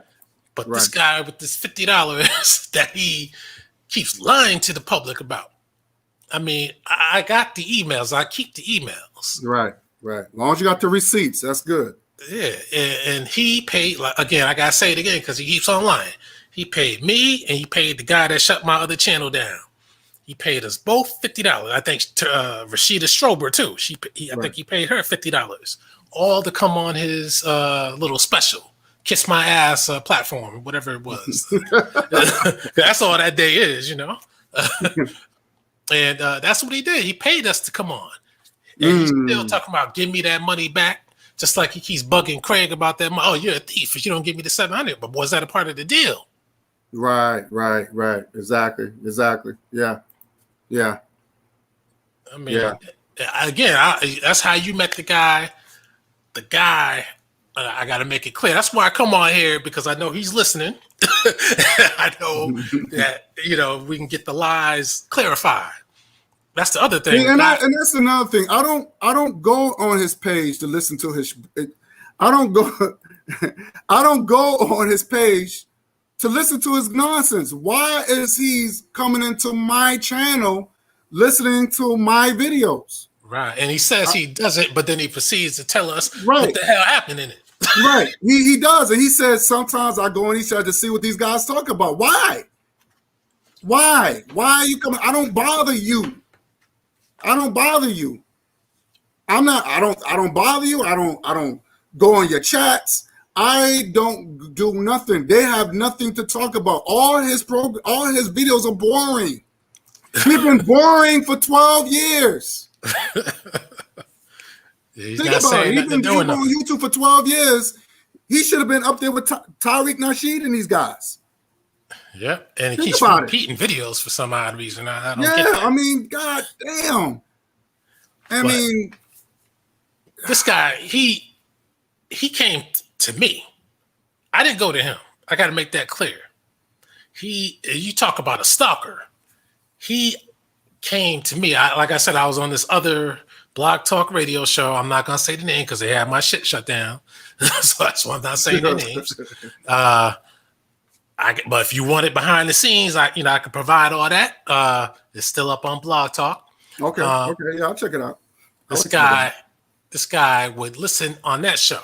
He even said it in one of his videos. He listened, he liked what I had to say, and then he only called in that show maybe once every 3-4 months, because he now makes sense that he's afraid of public speaking when he has to confront people or go back and forth with people. But if he just talks on his own or talks with people, like the author and other guy, because I guess he feels he can control them.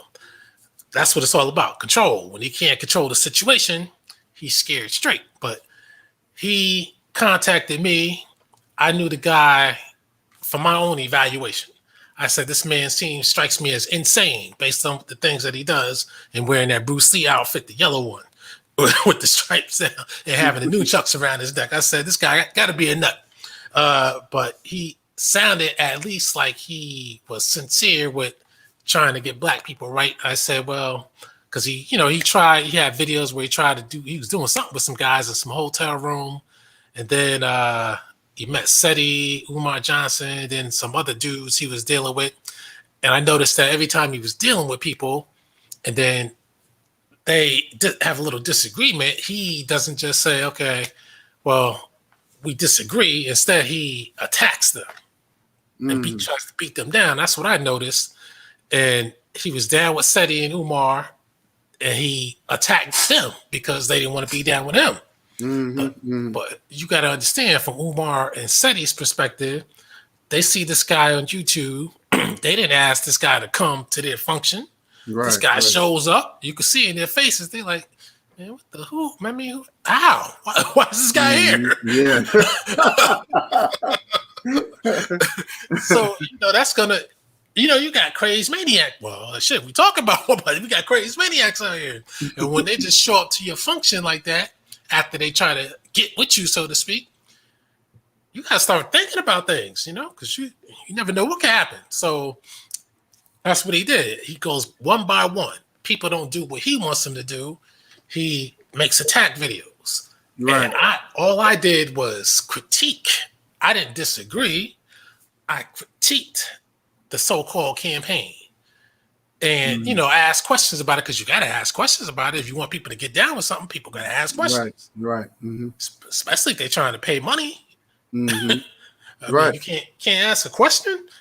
And these same people, they want Umar Johnson to answer questions. To me, Umar Johnson is much more forthcoming than this guy. And I would say this. The only thing that I agree with this individual is about the Nation of Islam. He really put the Nation of Islam down. I ain't gonna lie. He's on point when it comes down to that. Right. So that's the only thing we both agree on when it comes to that Nation of Islam garbage. He don't like the Nation of Islam. He says the Nation of Islam killed Malcolm, and he's not afraid to say it. So I definitely agree with him on that. That's the only thing that him and I both agree on. Other than that, anything outside of that, we are on opposite ends. But I agree with you on that too. Even though his Nation of Islam thing is more personal than general. It's still there. I mean, his faith is still there with that shit. But that's why he calls himself Seven at the end. That's still that. Right. I didn't mean to cut you off, but here's my thing is this. If you don't like Louis Farrakhan, why are you writing to him about your campaign? You know what I'm saying? Like, this man is dirty. This man was involved in Malcolm's assassination. Why are you writing to him about your idea? Why are you writing to this man? Good question. Why are you writing to this murderer? You see what I'm saying? See, but criminals associate with criminals. Criminals, because he's a criminal himself. And he can deny it all he wants. But he man committed a crime. He committed a crime. Now, unless he can prove his innocence, he has to show paperwork. Right. He has to show paperwork. It will say innocent. And here's my next question is this. How come he did not sue the state of Missouri in a civil case? How come he didn't file $1 million lawsuit? If you was unjustly imprisoned, if you was unjustly imprisonment, why you didn't file a civil case against the state? That's $1 million lawsuit. Right, you served 3 years for something you didn't do, and you didn't file it. So since you got all this lawyership skills in prison, what happened? So I'm just saying These are the questions that he needs to answer. See, this is information. I'm not going to attack this man's family. I'm not going to attack this man's features. I'm all about the information. I'm not going to be calling him all types of names because I'm not making no diss. I don't make diss videos. Bring me your information. Bring me the information. Well, he says you can get the information, but I think he charges $50 for it. I think. No, we're not. No, he needs to provide the information, and if he can't provide it, then people are going to think what they're going to think. He can't get mad at that. Just facts.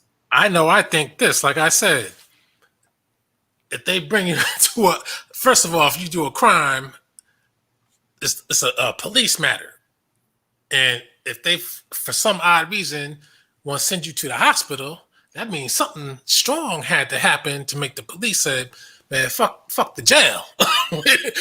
Send this man to the hospital. Right, exactly.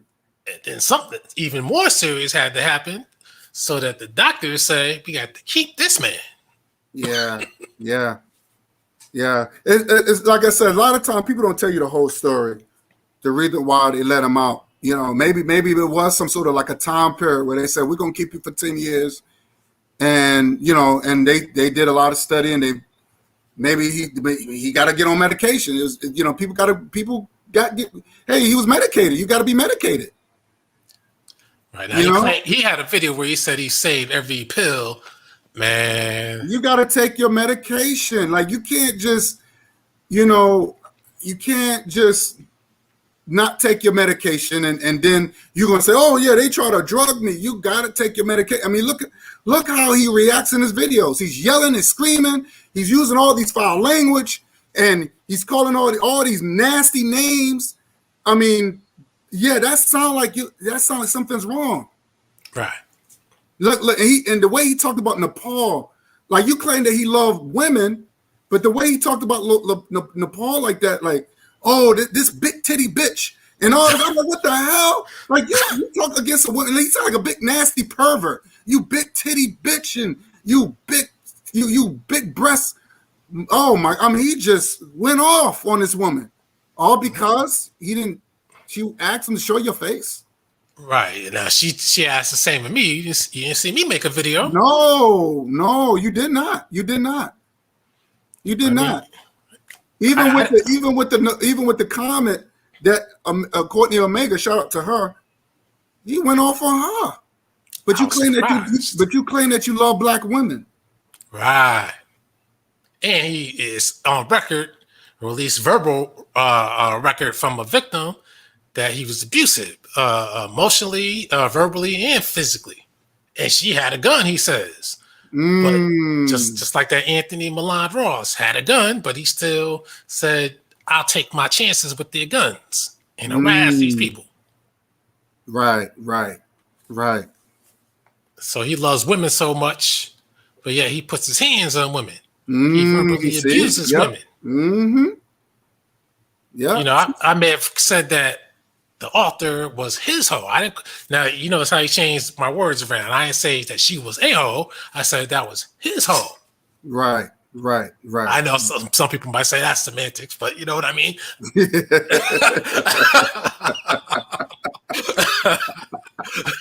But there's a difference. But she pissed me off because I you know me. Come on, you gotta admit I never talked about her at all. Right. Video after video, she's saying this guy sounds like the type that might rape and kill. Yeah, that's another thing. So that's black feminist talk. Every feminist said the same thing. Every man wants to fuck them. Every man wants to do all this horrible thing. Oh, you know what they got? You know what black women got that from? From white women. Yeah. From white women. Every black man wants to do nasty things to them, and then these are the same women that cry rape and get hundreds to thousands of black men lynched. Right. And then you got black feminists like that doing the exact same thing. She's the type of black thing that will get black men locked up or killed because of her slander and defamation. And it's 'Cause wrong. I heard it talk about you so many times, and to me, I consider dangerous words to be using. She would say things like, I know he wants to fuck me and all that kind of stuff. I'm like, See? if she was molested and stuff, why is she talking like this? Exactly. That's why I think, in my opinion, I think, and I gotta address this. And when I do my, I gotta address this because I need to address it, because a lot of the times we got to know the science of this, because a lot of the time they use. Look, I spoke to real victims. They don't talk like that. I spoke to real victims. They don't talk like that. They don't be blunt in their experience. You see what I'm saying? They're very private and it's confidential. If they do talk about exactly what happened to them, it's very confidential. It's a one-on-one session. They don't out in the open say, "Oh, this what happened to me," and they know their accuser is. So I have to question all these stuff. All this stuff they say is questionable. Now, I don't, like I said, I don't. If it did happen to her, it's fucked up. And one time I even felt sorry for her. But then I know that when she starts saying stuff like that, I'm just like, whoa, wait a minute. I have to read, she said she'd been molested. I don't know. You saying stuff like that, and I don't know. That's not sound like a person who's been molested. It's, saying I had a like dick in my mouth. Yeah. Bluntly like that. I'm like, that's kind of weird. That sounds like somebody who's been watching a lot of child pornography.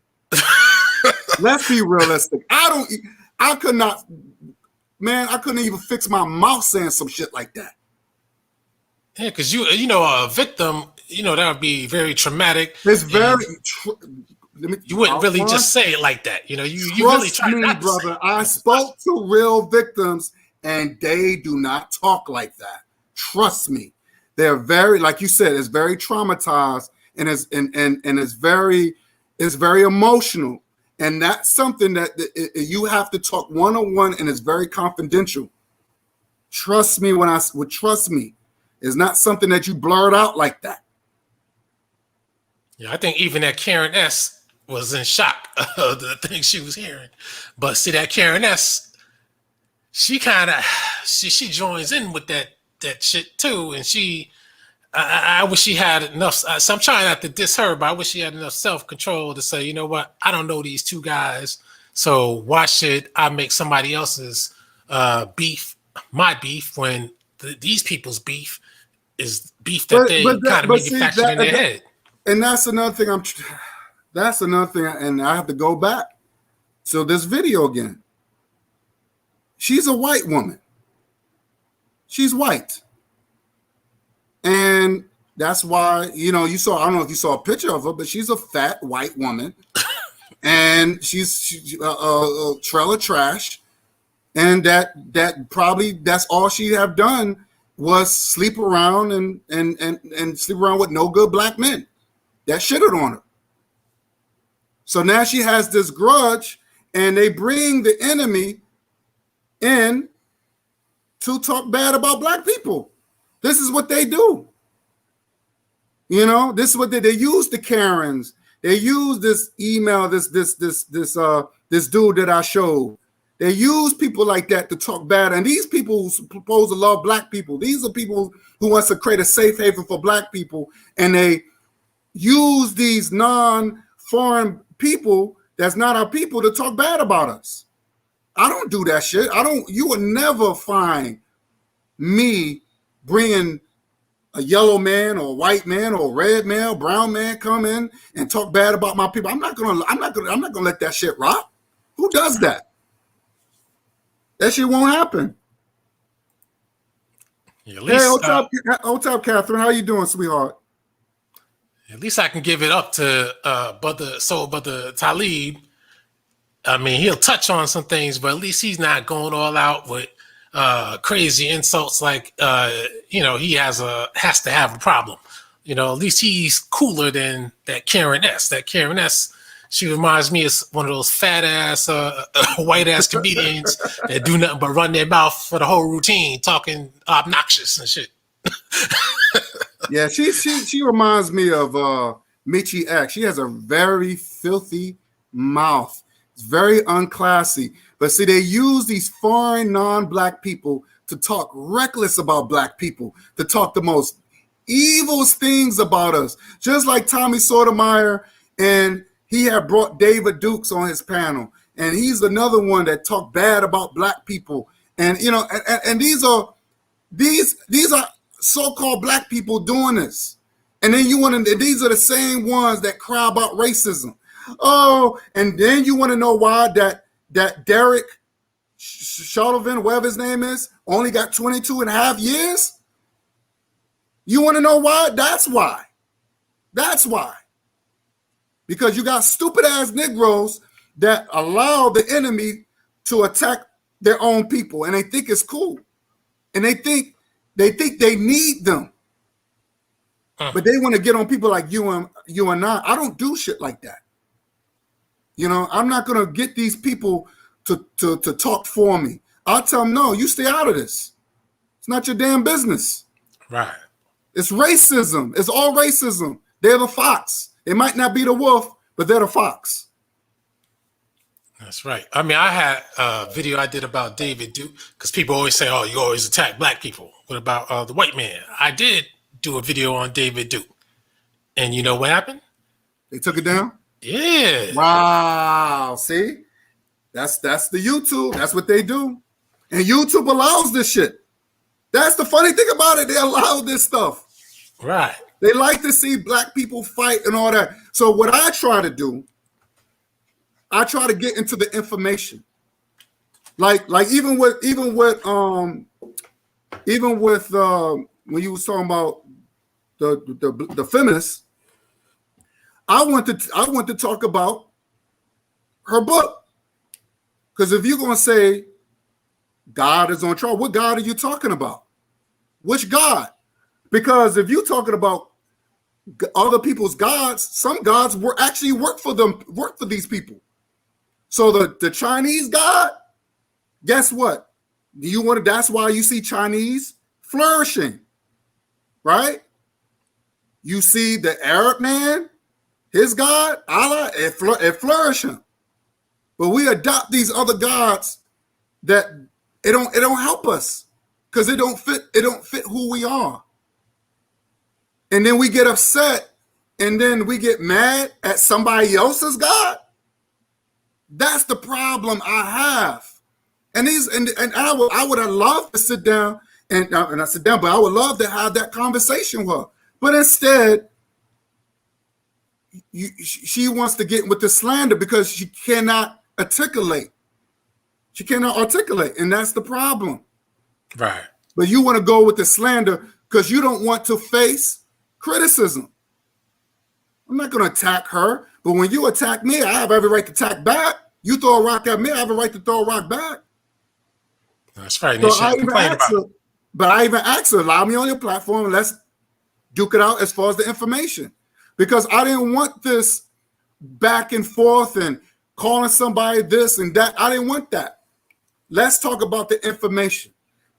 When you and I went at it, what we did, we talked about the information. Right. I didn't say, oh, you fake, you faceless troll bastard. I didn't say no shit like that. You didn't say I don't know, wait, that shit was funny. Fozzie Bear. I still laugh at that. Fozzie, that's one of my favorite Muppets though. And you notice how he tried to put that video up to say, oh, see, remember when they did that? Yeah. See, and I don't like that too. I don't like that because you bringing up old wounds. I grew too. I've grew to deal with criticism. I grew, you know what I'm saying? I've learned to adapt, and I said, hey, let's talk about it. Let's do what the Sonetta's doing. Let's have a nice clean debate. Bring your sources, so let's keep it fun. Right. You know, no, good. No, I like that. I like it too. Yeah, I don't have no problem with that. And I think that's why Meatball's scared, because he listened to me on the show I was talking about, and he knows that I could take on 5, 10 at a time and come out on top. Right. That's why he's scared. Right. That's true. That's true. And like I said, Aquan, you know, the videos that you put up, you make a lot of sense. Stuff you say, you make a lot of sense. Especially you talk about the Tariq Nasheeds and the Polites, and Polite is another hypocrite. He's a fucking hypocrite. You know, he's spending all that money on them white hotels and white own this and white own that. Yep. And you supposed to be so pro-black. And yeah, you might have, you know, he has a Spanish girl. I don't know if he's still with her, but you know, he try to go in and out. 1 minute he's pro-black, and next minute he's living like white folks. But how come you can't share? How come you can't break bread with your own people? That black people own nice hotels. It might not be in here in America. I'm talking about those really fast. But you go to some places in Africa, they got really nice hotels run and owned by black people. So my thing is like this. When will people practice what they preach? Now, he has money. He has money. It's not like he's struggling and he's trying to make ends meet. No, I still think he's stunting. Huh? I still think he's stunting though. What do you mean stunting? Like, I think it's, you know, my man got the cars, but we don't know if he owns those shits. Well, yeah. I think it's rented. But even when it's rented, you still got to pay some dough. Right. So now, how come he doesn't explain, or if he wants to even sell the information of how he's getting money if it's legal? But I heard that he ganked a lot of suckers. He ganked a lot of suckers out there money. I remember this one guy said, yeah, I donated, I gave because it was some business thing he liked, and I think Polite charged him like 30 G's, and I think the guy won a lawsuit money, and he went to invest, and he never saw that money again. And then he kept calling the station, whatever Polite was working at the time, and they said, "Oh, Polite don't work here no more." What the fuck? Ain't that something? Yeah, he probably went to Hollywood so he can get some new victims. Yeah. So now he's go over there. He teaches. I guess he go over there and he does teaches about stocks and all that stuff. There's one video that he met Busta Rhymes, and Busta Rhymes was giving all this praise and all that shit. I don't know what was that all about. But yeah, one thing. Remember, Busta Rhymes had that bodyguard killed when he shooting the video that time. Yeah. Now some people say, you know, when you get into that blood sacrifice type of stuff, they're saying that was it. Right. Yeah.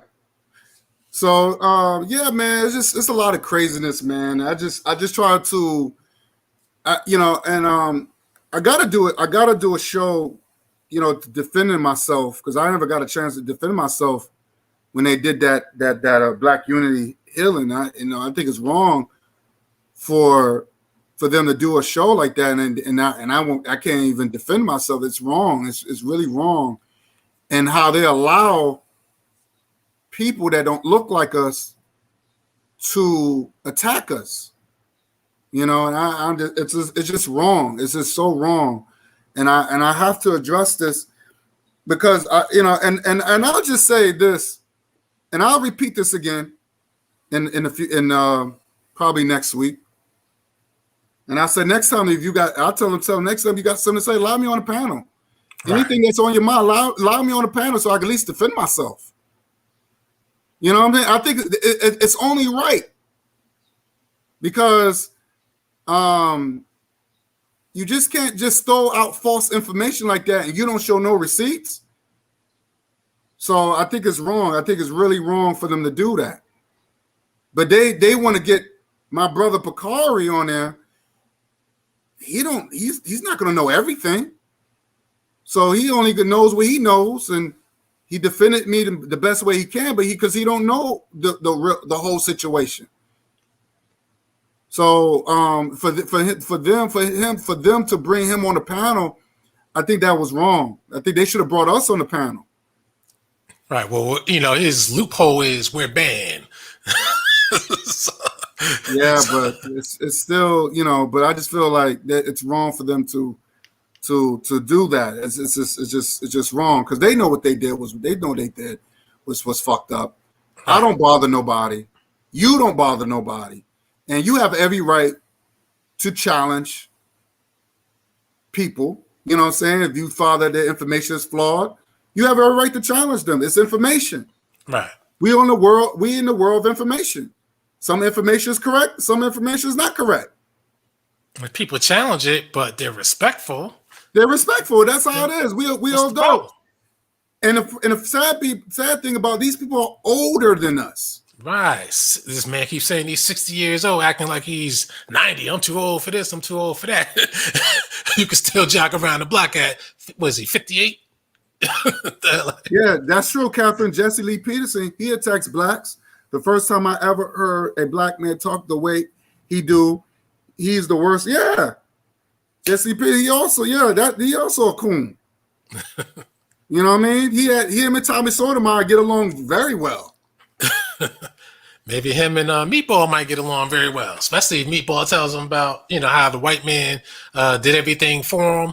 You know what? Somebody on my channel said a good point because Meatball would say, the black people called me this, called me that. The white people never did nothing bad to me. And there's white people who got me out of the hospital.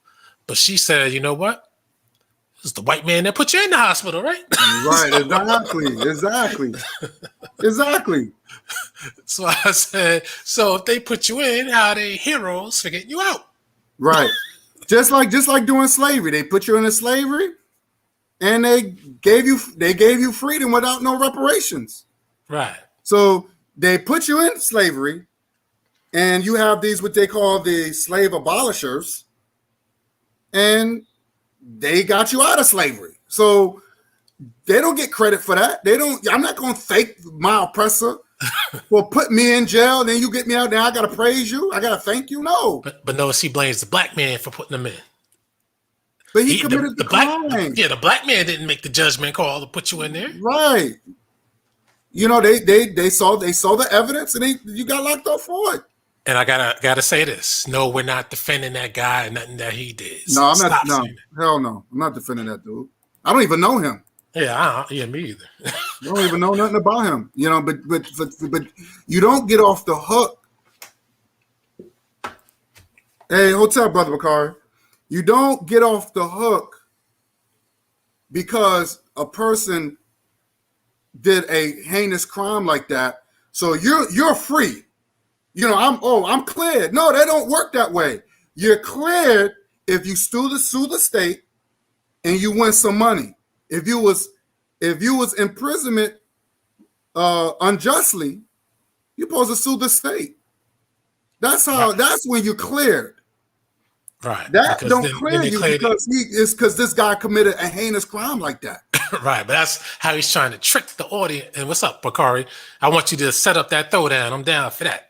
But that's how he tries to trick the audience to try to say, see, I'm not crazy because this guy is crazier.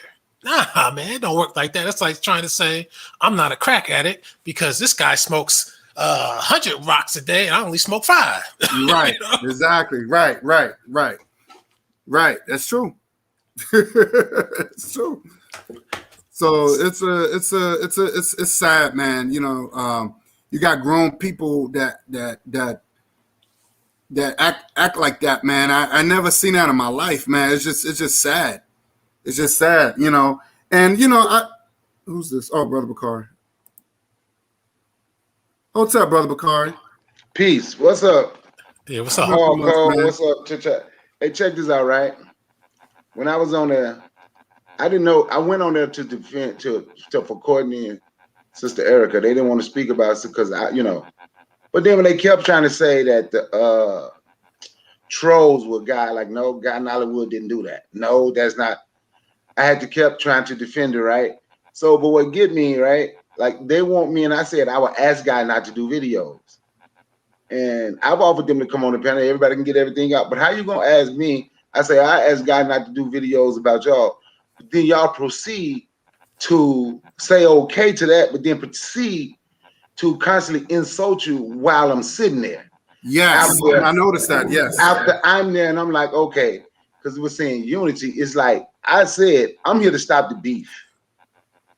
But I say we can ask God, but the more I said I would ask God to don't do a video, they continued to talk noise about God. And the offer still stands. If they want to get stuff off their chest, they can get it off their chest. They can come on the panel. But you notice, I heard Hardcore say he'll be ready for it, and I heard you say you can do it, but they never responded to coming on to do that. So I don't know, man. I just feel like that wasn't that wasn't really your responsibility to defend us. I think that was that's something they should have brought us on. What's that noise? I'm sorry. Sorry, I had to mute you for a minute. Yeah, that wasn't your responsibility. They should have brought us on so we could defend ourselves, so we could set the record straight. But it's just the lack of, and that's another thing I want to say, because this is where I did my video, Black Unity with the question mark, and this is what I was telling. That's the whole situation with me and that B-Rap. I said, well, how are you going to say, how you allow this man to talk bad about your brother, and you didn't even check your brother and say, no, we're not doing that today. You know, this is Liberation Day. We did to unify our people, and we did to liberate people. No, but you're sitting there laughing and joking and smirking when this man attacking me. And you don't think I'm going to be upset about that? And then he admits of saying, yeah, I thought it was funny because you are full of contradictory. But then when I brought up the white girl, and then he gets mad, I say, you want to talk about contradictory, but you're the one sleeping with the enemy. And then he gets mad at me.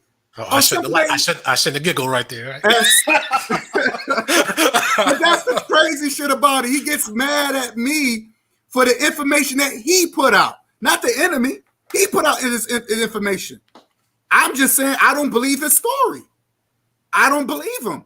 If he should have just been out, we had a serious relationship. I fucked up. He should have just been real with it. But of course, he tried to wiggle his way, and then he gets mad at me. So I said, what are you running from? Because according to that guy, Average Cleaver, he said that when every time he hugs a white woman, he hugs freedom. He hugs a black woman, he hugs oppression or slavery. So I was just using that because he said I was running from something because I celebrate a holiday because I wore a Santa hat. Motherfucker, I am Santa Claus. Who else is the one bringing gifts and stuff?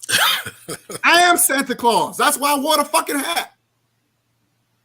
You know what I'm saying? So when my kids say, oh, they know that, hey, Santa Claus is black, and they give presents to only black kids, they're not gonna know they're not gonna know the other part. They're not old enough to know about the Osiris and Isis. They're not gonna know. They're too young for that. But when they get a teenager, they're gonna learn all that stuff.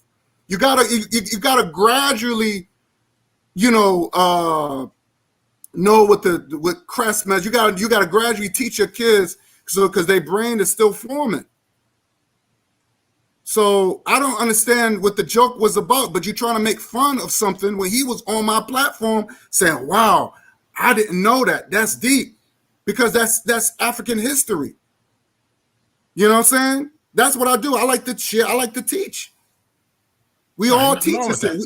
Look, we all teachers. And it's not, look, let me say this. And I'll let y'all speak. I'll let Brother Bakari and y'all speak. It's not about teaching the adults. It's about teaching our babies. And Brother Bakari, and Alquan, that even the United States government, the reason why they attacked the Black Panther Party, because of what? Because they didn't want us getting to our children. They wanted to indoctrinate our children. So if you give your children and to teach them about their culture, then you're teaching them revolution. That's what the government is afraid of, and they did not want that. And nothing has changed. Nothing has changed. So it's not about teaching adults. I'm teaching the babies. That's what I'm trying to do. Because I know the enemy would get mad at that. I want to do things I want to get the enemy pissed off. But all this attacking me and getting the enemy to speak for them, you know, it's dirty. That's a dirty fight. That's a dirty fight. And I yield the mic.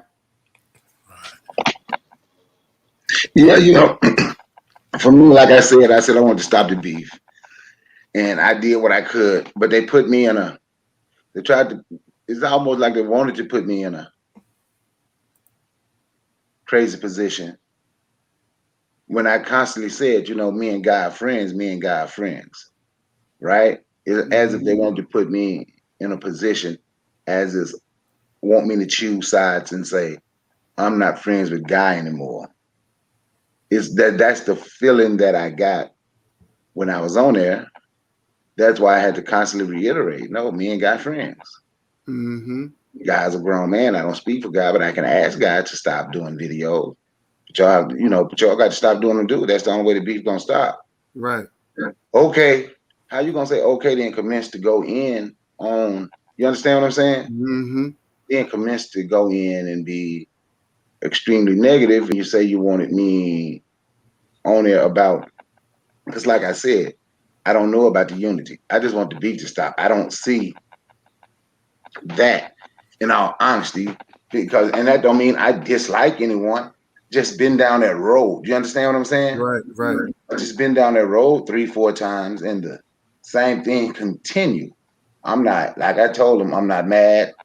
I don't wish I wish the Mississippi campaign the best, but I meant what I said when I say, you know, in some way, shape, or form, there do need to be a mode of, we need to have a way to communicate, right? Mm-hmm. We need to have a way to communicate, but I just didn't like that position they was trying to put me in. But that's why I made sure I let them know over and over that, you know, me and Guy, we are friends. And yeah, and I noticed that there was like, you know, the other person was like, I'm not gonna mention these people's names, and they was just like, oh, you gotta be concerned of the company that you keep. And I was like, wait a minute, this is the same guy that tried to destroy my brother. This is the same dude that aired you out, Brother Bakari. I said, this guy got some nerve. We did a program on coronavirus, right? The coronavirus. He didn't like what you said, and he did a whole nasty video about you instead of just talking to you over the phone. And what did you say, brother? He said, look, man, I thought you and I was friends. And I lost a lot of respect for him. I said, here, you still, and I'm like, damn, this dude's still doing that shit? I mean, these are grown people. yeah. And these are grown people. These people are older than me. And he's talking about me. I don't do stuff like that. I don't do stuff like that. And I said, and I said, that's why I said, I was like, yo, I'm going to help grow your channel. Then they see you growing. Now they want to be a part on your team. I don't trust it, because what's going to happen is, you saw what happened when the you know, I'll say Meatball went on Cool Cutter show, and you saw the people's reaction. So you have an audience that wants to learn, that wants to grow spiritually and mentally.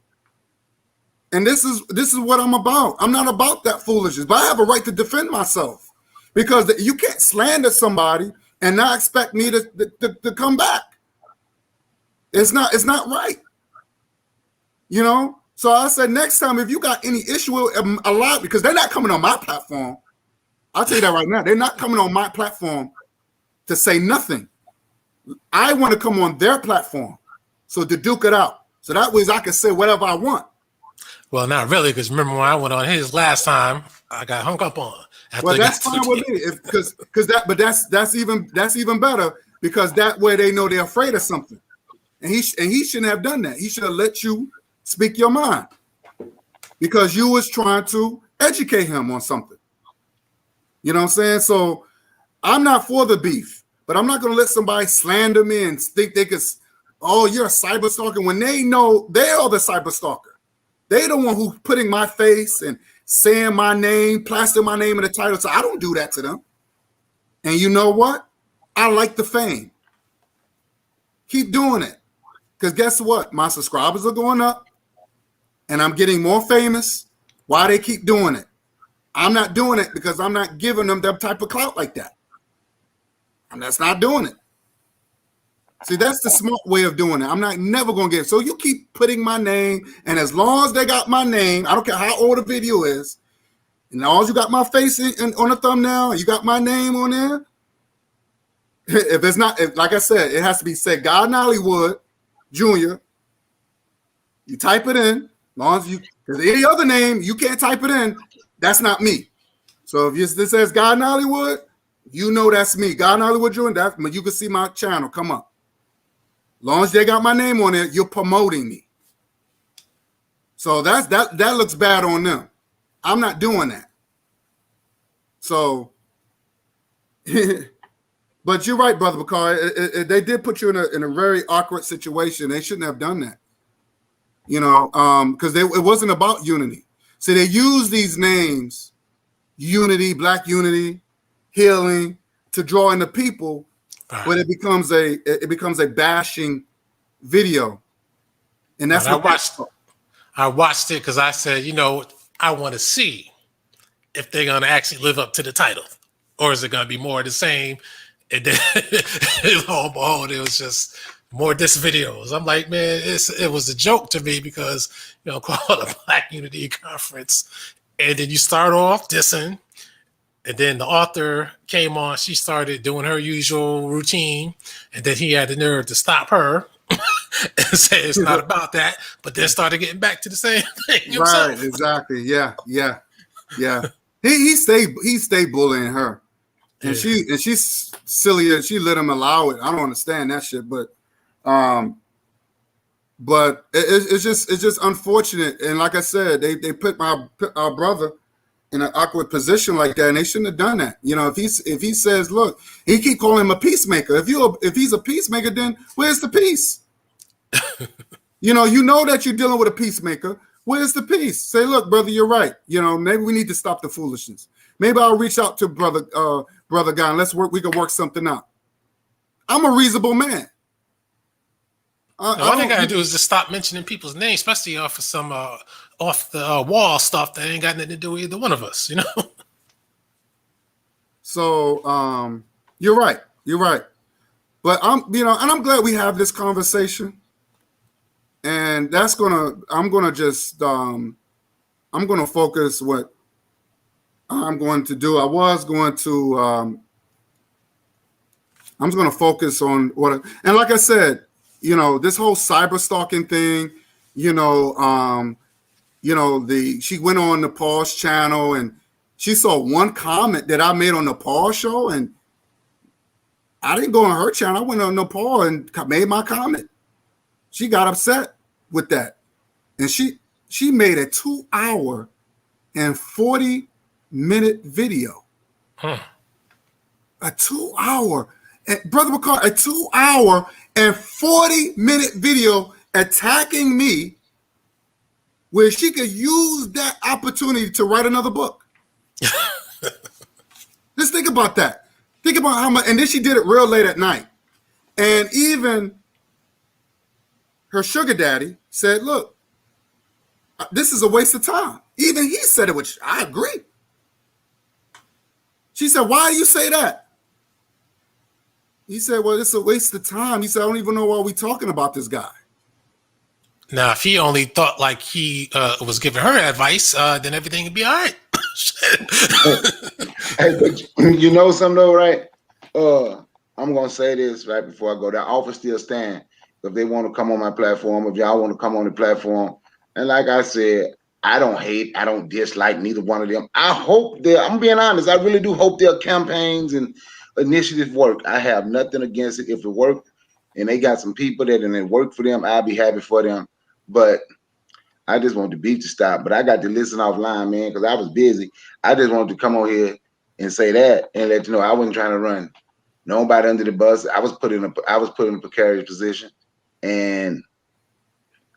but I just stayed firm on who I am. Right. You know, I have, me and guy friends. I have no problem with hard code.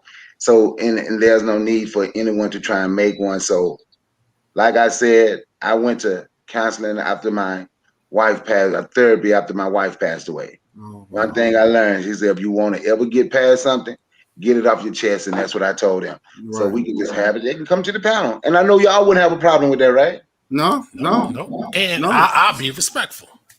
As I No, as always long as was it's with these people. respectful, as long as we get it, as long as there's, there's no talking over people and all that. Keep our emotions to the side and let's get down to the information. Yeah, and we can just go ahead and then it can be over and done with and everybody can move on because I really I just want the beef to stop in all honesty. Because I know shit, y'all too smart to constantly let people, and they do it to get under your skin. Right. And every time there's a response, it's working. It's working. I'm like, don't let them get under your skin. Right. The main thing is we make sure we can't mention their names because that's what they feed off of. Right. Yeah, let them whatever, y'all keep teaching the history. Right. And you're right. You're right. I'm just gonna just stay focused and just leave these cats alone because it's not even worth it, man. But I'm gonna listen offline, man, because I was busy. Brother, go ahead. I apologize, but yeah, man, I'll holler at y'all. Brother. All right. So I'm just gonna leave these guys alone. Say what I got. I think I said enough about these people, man. I'm gonna leave these people. I'm just gonna do me, because it's not worth it. It's not worth it, man. And they can get these foreigners and they come on in and talk for them and bash me. If that's what make them feel good, if that's what production is producing means to them, go right ahead. But I don't want to talk about these guys. I got other things I need to do. And I'm glad that we're talking about this now. Because I was gonna do a video about that feminist, but I'm just gonna leave it alone. I'm just gonna leave it alone. I'm just gonna stay focused and just talk about something else. Use my time to talk about something else. Because there's other things I want to talk about. So I think I might just delete that video. Because I was gonna get in that feminist that bitch's ass. No, don't say that. Don't say that. No, fuck her, man. No, I'm saying getting her ass. Don't say that now. Yeah, I don't want her to take it the wrong way, So I think I might just delete that program and I'm just gonna move on. I'll just put something else to replace it. So hopefully these people just be cool. Again, and I'm saying this because I know they're listening. I believe it or not, I know this might sound shocking, but I actually wanted those campaigns to succeed. I just had questions, just like people have questions. You know what I mean? My main question was, which should be the obvious to anybody, is when you going to get to it. That doesn't mean I'm trying to hate. It just means I want to know when you get into it. That's what I said. That's what I said when I did the. Yeah, I'm gonna leave it alone. I'm gonna I'm gonna listen to my girl Erica. I'm gonna leave it alone. I'm gonna delete that last. I'm gonna delete that because I was gonna do a program on her. Oh man, I was gonna rip her ass apart. But don't say that either. Let me I gotta stop. Let me stop.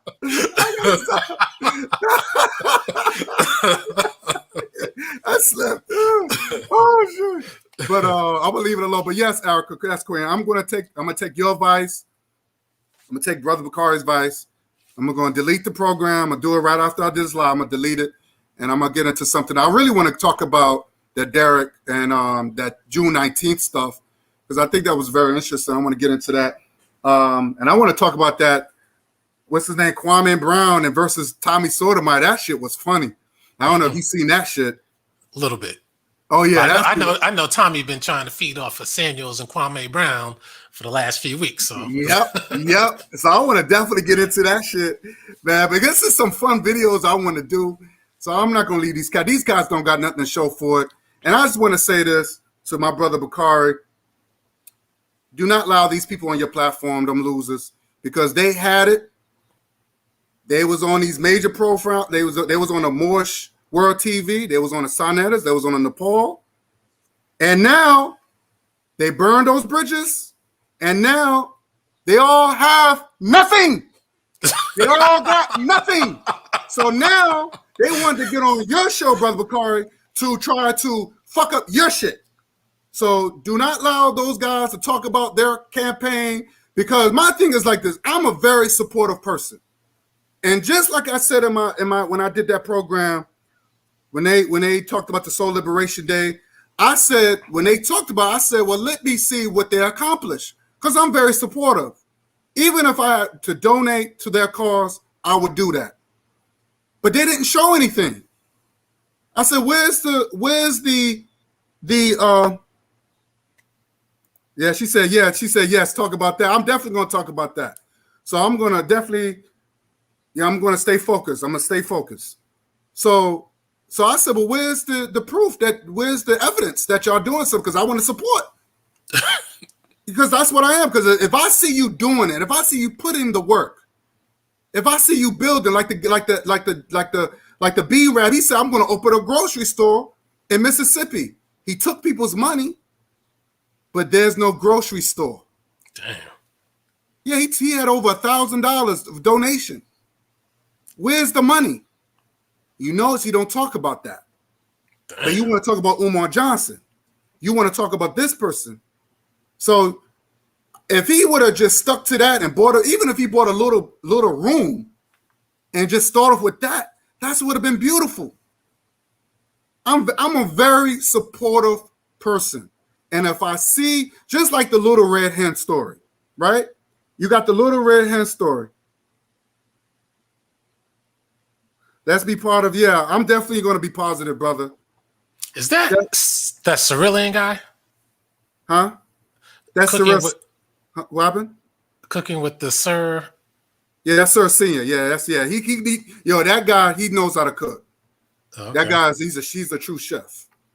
And my sister Erica, she's a chef too. I see her, she's good with baking stuff. I've seen her works too. I mean, these people, they really know how to throw down, boy. I'm telling you.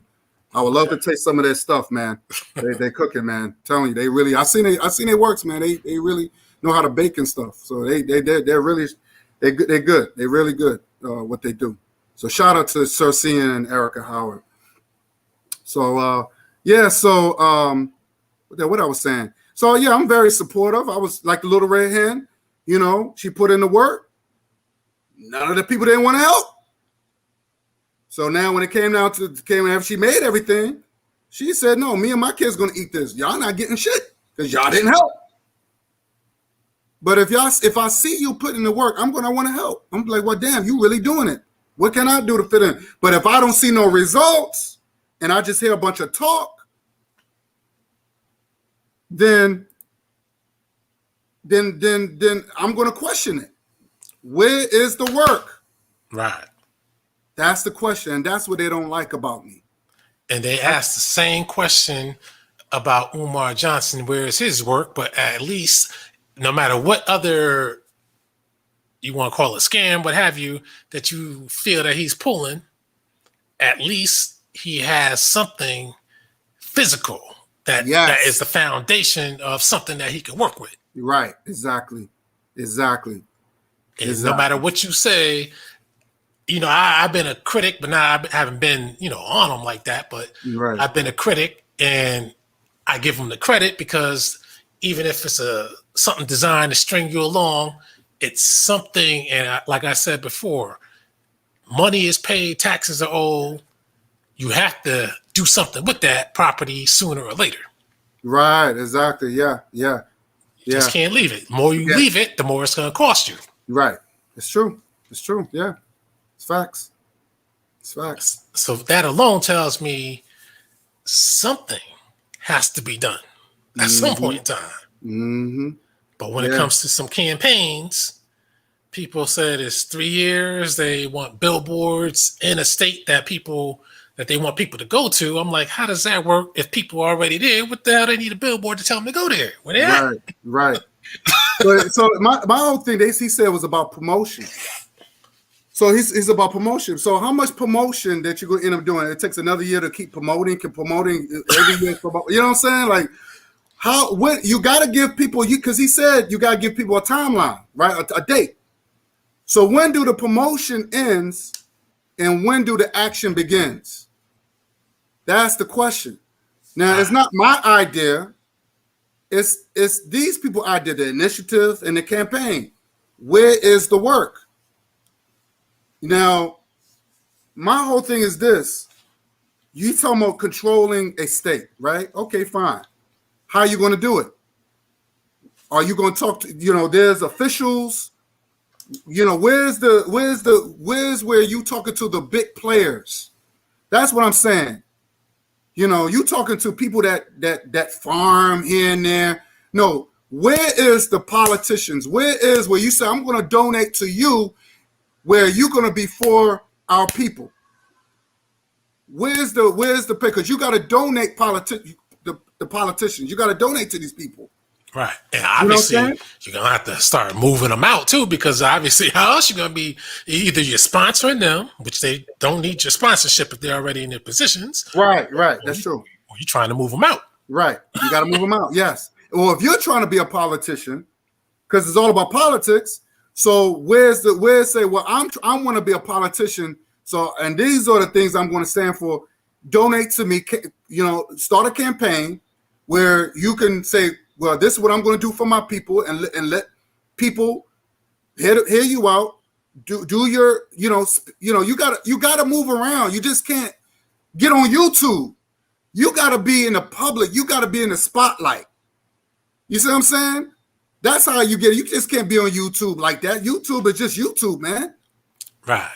You know what I'm saying? Because he said he wants to be sworn in. This is the Bozo B-Rap. He wants to be sworn in. So if you're trying to be sworn in and you want to be mayor of Mississippi, then where's the political activity that you're doing? You see what I'm saying? You gotta show that. Right, wherever he went to in Mississippi, he at least has to start getting on the city council or whatever to get his foot in the door, and then start, talking and making friends with other people. I don't know if it's a mostly white town he's in or what have you, but you have to do that at first. That's how you get your name out in politics, and then you can run for mayor from there. Because I've been involved in politics, so I know how it rolls. You just can't come in as a nobody unless you got a whole lot of money. Right. Right. And exactly. People gonna check his video past. Yeah. I'm just saying that it's gonna happen. They do a big background check. You're right about that. And all them hateful videos. I don't know. You said a lot of mean things about white folks. I don't know. And you can't say, well, that was my emotions got the better. You can't say all that. I mean, because they're gonna be like, what's up with this? And then you gotta keep in mind, Mississippi, it has a history. That's right. Yeah. I mean, again, my mother, she originally came from Mississippi. She came to New York, and then her sister, she went to Los Angeles. So they split on each side of the country. So I could have just as easily been in Los Angeles, Right. So, and they left during the racism period. So See, he, our left, people, he left too. Meatball left Right. too. see, our people already done that. They tried to be opposite because he keeps saying, "Oh, they were doing this anyway." So I'm just wanting to bring that to bring it back. No, how you can't sit there and say they were already doing it. It's obvious it didn't work, so they had to leave. They had to leave because of the hardship. So and this is during the Industrial Revolution where they went up north and they got better jobs. You see what I'm saying? So, and you know, yeah, it's cheaper in the South and you could buy land. But the question is, and I want to say this, and I remember Umar Johnson said the exact same thing. I couldn't believe he just said that. I want to play something real quick. Give me 1 second. I want to play this. I really want to play this. I'm gonna play what Umar Johnson said because he said the exact same thing I said. Remember, I did a video called "No Protection." Yeah. And I said we need to align ourselves with government that people that looks like us. Right. Where you have the Asians, they have connection with China. There's the reason why you have Chinatown, and and you got the Little Italy, and every group of people have connection. Because remember, we're in a melting pot. So you're dealing with pots that have connection with their continent, right? That's Umar right. Johnson said the exact same fucking thing. So I'm gonna play you what he said. Give me 1 second, brother. Give me 1 second. I'm gonna play you what he Yeah, said. they're all sponsored by their mother countries. Right. But We don't have one. right. But the thing is that you got a lot of black people that's banging on Africa, and we can do business and we can have some sort of control. And he says this, he said America do not respect populations. They respect nations. He says this. And I mean, I'm going to play you what he said. And I remember saying the exact same thing. I couldn't believe it. Let me just give me 1 second. Hold on. All right. I don't even think they respect nations. I've been reading about the Vietnam War and how they relocated 1 million Tonkinese from the Hanoi area down to the south before the U.S. started the war. And then they labeled them as enemy combatants. And you know what happened.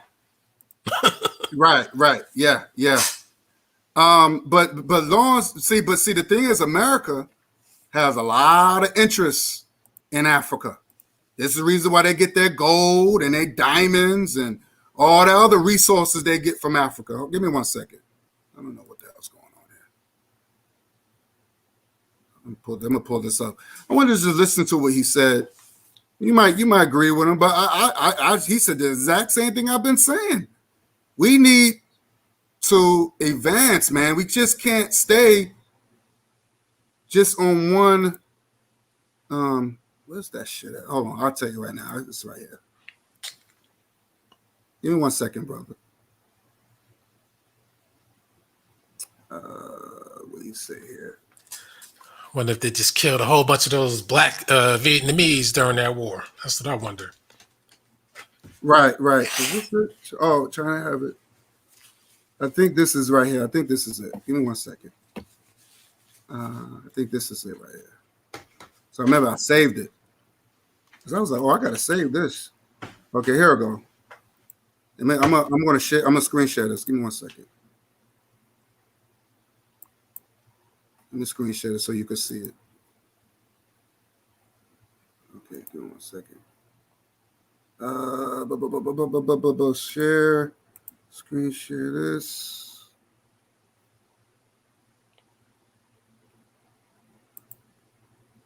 I'm glad we did this program, man, because I didn't know I was gonna go over this. I was gonna make a quick video talk about that Fruit Loop, a she-male looking dude.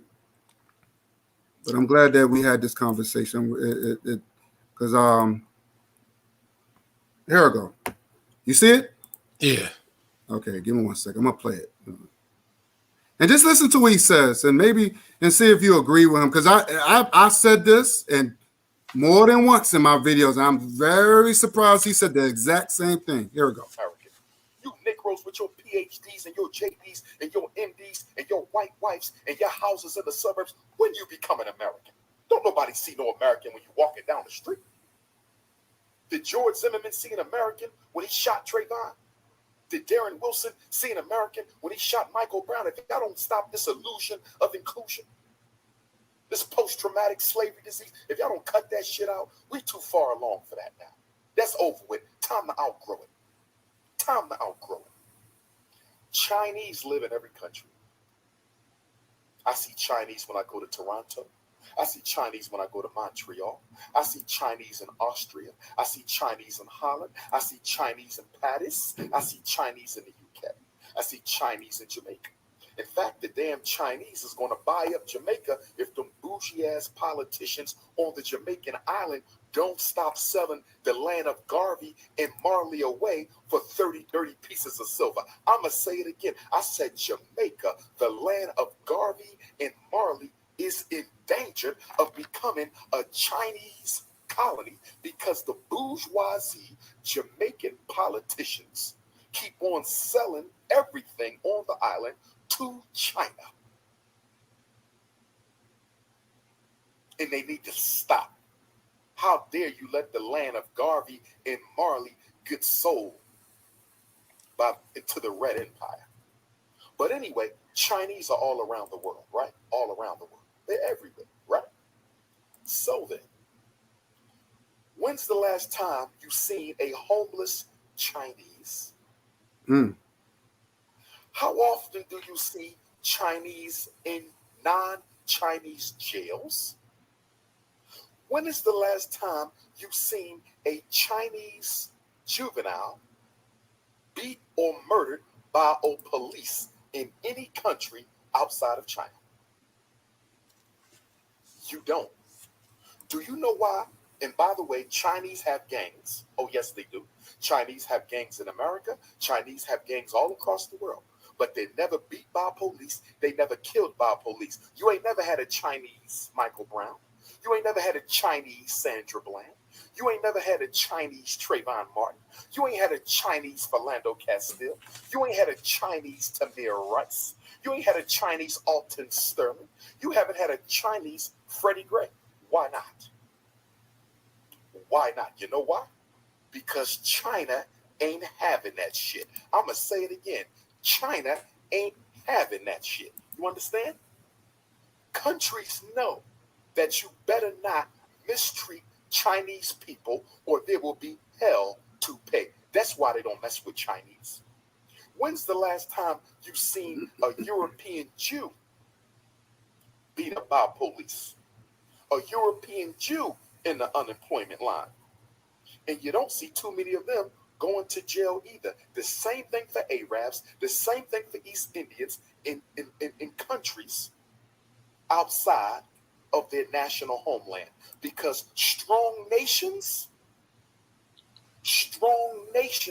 dictate a strong presence wherever you live. Let me say it again. Strong nations dictate a strong presence no matter where you live. So the reason Chinese and Jews and Arabs and East Indians are not abused because they have countries, they have nation states who will stand up, speak out, who will show up and show out if any member of their race are oppressed or depressed anywhere on earth. There's only one race. There's only one race. You find them in jail in Asia. You find them in jail in Canada. They filling up the jails in the UK, filling up the jails in the United States, get killed by police all over the world. They are unemployed and homeless and in the soup kitchen all over the world. And guess who that is? What is the one race that doesn't get any respect wherever they are, including their own continental homeland? And that is us, African people. All the other races can do whatever the hell they want to do to black folks wherever they are, whenever they want to do it, because we do not have we as an African race, I'm talking African family first. I'm talking African family first as an African people. As an African people, what country do we have? Central America, South America, the Caribbean, Africa. What country do we have that has the courage to stand up and be the vanguard for all African people? What country says, I'm going to make it my business to show up and show out? I'm going to make it my business to speak up and speak out whenever I see African people mistreated around the world. You can't name one. You can't name one. You can't name one. What did His Excellency, the provisional prophet and king, the preeminent prophet and king of revolutionary Pan-African nationalism, the Honorable Marcus Messiah Garvey, say? He said, I look for the black man's king and his kingdom. I look for his military and his men of big affairs, and I could not find it. So I decided that I should help to make it. Brothers and sisters, we got to make Africa great if we want to be great. See, I know the black UK, y'all don't want to hear this, because you got your face all up in the queen. The black UK, y'all don't want to hear this. Black America, y'all don't want to hear this. Black Canada, y'all don't want to hear this. Y'all don't want to hear this. But guess what? As Africa goes, so goes you. As Africa goes, so goes you. The children can never be in a better position than the mother. I said the children of the continent can never outpace the respect and esteem that the mother gets. You want to know why Black America's stuck in quicksand? You want to know why Black America ain't moved an iota since the end of slavery? You want to know why Black America? Because your whole struggle is devoid of Africa. Your entire political strategy has nothing to do with the mother continent. The same thing for Black Canada and the same thing for the Black UK. And not only that, guess what? Black America, Black UK, Black Canada, we need our own trilateral commission. You see how the Rockefellers got a trilateral? America, UK, and Japan. America, UK, and Japan is the Rockefellers trilateral. Well, Black America, Black Canada, and Black UK, we need a trilateral commission. You know why? Because we have to help pull Africa out of the Dark Ages. And when I speak of Dark Ages, I'm speaking of racial oppression, because Africa never been in no damn Dark Ages. That was for Europe. We never had to learn humanity. We gave humanity to the world. I said Africa never had Dark Ages. Europe had the Dark Ages. Asia had the Dark Ages. The Middle East had the Dark Ages. Africa never had a Dark Ages. We always been humanity, and we gave humanity to the world. But it's going to be up to Black America, Black UK, and Black Canada to unite financially, politically, and help improve our mother continent. Our mother continent. Our mother continent. You in America trying to get equality. They don't give equality to populations. They give equality to nations. You got to reattach yourself psychologically to Africa. They don't give equality to populations. They give equality to nations. They will give equality to the Chinese. They will give equality to the Israeli. They will give equality to the East Indian. They don't give equality to Black America, but they will give equality to Africans in America. Reattach yourself to your continent of origin. See, we've been running away from our blackness in America so long. We've been running away from our... How the hell the white man gonna respect you when you ain't got the backing of a nation state? Don't nobody get respect unless they have a backing of a nation state. Why do you think the white man took a piece of Palestine and gave it to the European Jews? Why do you think the white man took a piece of Palestine and gave it to the European Jews? Because without a nation state, without the backing of a nation state, you as good as dead. You as good as dead. You ain't no American. When you become an American? You Negroes with your PhD, MDs, and your white wives and your houses in the suburbs, when you become an American? Don't nobody see no American when you walking down the street. Did George Zimmerman see an American when he shot Trayvon? Did Darren Wilson see an American when he shot Michael Brown? If y'all don't stop this illusion of inclusion, this post-traumatic slavery disease, if y'all don't cut that shit out, we too far along for that now. That's over with. Time to outgrow it. Time to outgrow it. So we got to help Africa out. And Africa got to help us out. It's hands across the Atlantic if we want to come up out of this situation. What's your thoughts, brother? Well, I agree on practically everything except for that one thing where he says that we must concentrate on uplifting Africa in order for us to survive. I don't believe that part. Okay. Respect. Definitely. Other than that, that's why we're alone. That's why everybody can come here and they feel, okay, well, the white man is disrespecting them. So can we. Right. I think in order for us to change some things around, once we get an apparatus set in place, right. I think we need to get hardcore. Right. I agree. Of course, I can't say too much on here, but you know what I'm saying. Yeah. I understand. I understand. But I just had to play that because I was like, wow. I mean, he said this, I was like, wow, I just said that. I said the exact same thing. We have to, and like I said, we remember I kept saying, I said we are stronger in numbers. We are stronger in numbers. And he's on point. He was on point because he said, yo, did George Zimmerman see an American when he saw Trayvon? No, I was like, damn, that's deep. That's deep. All right. See, now the only thing is with that school of his, see, if he starts taking that away and trying to focus on Africa, then that takes away from us. And that's my main concern when people start saying we got to deal with Africa, because it takes the focus away from us and we stay in the position that we're in.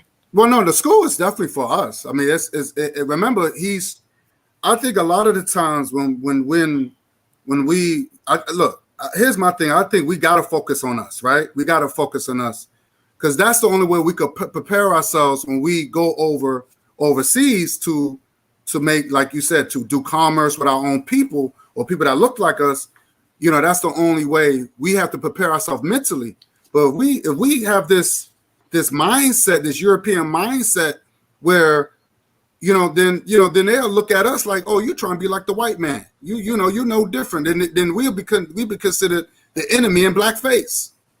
So we have to recondition ourselves. So I'm definitely for, when it comes down to us, we have to concentrate on us as far as getting our mind straight. So we could be focused and we could prepare ourselves to deal with other people that looks like us. It's all about us at the end of the day. So I'm not trying to build with people that don't look like me. Where you got people that comes over here, feed off of us, and they send it right back to their community and to their people. No, fuck that. So I'm all about making Africa great again, because every other country, they make China great again. They making the United States great again. And these people don't look like it. These people don't give a fuck about us. But he's have a point. It's like what you said. You just said that you don't want, they'll feel that if we go over there trying to take over, we're just like the white man. So that's the same thing like with that group, the BAIO, and yeah, I'm taking a shot at them. it's because that's, now Meatball said this. See, when I quote people, I give them the credit. Right. Now Meatball did say this, he said, but then again, I said it too. I don't know who said it first. Maybe he got it from me. I don't know, but they want to go over there to Africa. That's what they claim. They're not moving either. That's why I criticize them too. And they want to set up shop in Africa, a separate country, which tells me that you don't like any country that's presently in Africa right now. You don't like any government. They said they want to do what? They want to set up an independent nation in Africa, somewhere in Africa. No, I disagree with that. Yeah, so how you going to do that? That means you don't like what's there now. Nah, yeah, I disagree with that. And no African country is going to let you. No, they're not going to rock with that. You're not going to go over there and disrespect them like that. I'm not with that. They full of shit if they say some bullshit. I'm not down with stupidity like that. I want to be connected to the natives over there. I want to be connected to them. I And want to that's work with those people. I want to do business. And yes, I wanted to have maybe a town just like the Asians do, how they have little towns where we could separate. See, to the Chinese, they don't have to control the state. They everywhere in every state. It's like a plant, right? You have a plant in every state. So just say for example, right? You control one town and just say New York, right? I could control another town in California. If you need something, you call me, right? We're not controlling no state. We just want to control the town, and we do just like the Asians do. You need something, I got you. But see, they don't even control the town; they just control their part of town. And like you said, in different states, New York, San Francisco, Boston. I didn't even know they had a Chinatown in DC. I'm like, as many times they do have a Chinatown in DC. Yeah. Many times I've been to DC, I said I must have overlooked it. No, they do. They do. No, they do. They do because it was a bus. They do. They have They got Chinatown in every state, but they are backed up by their country.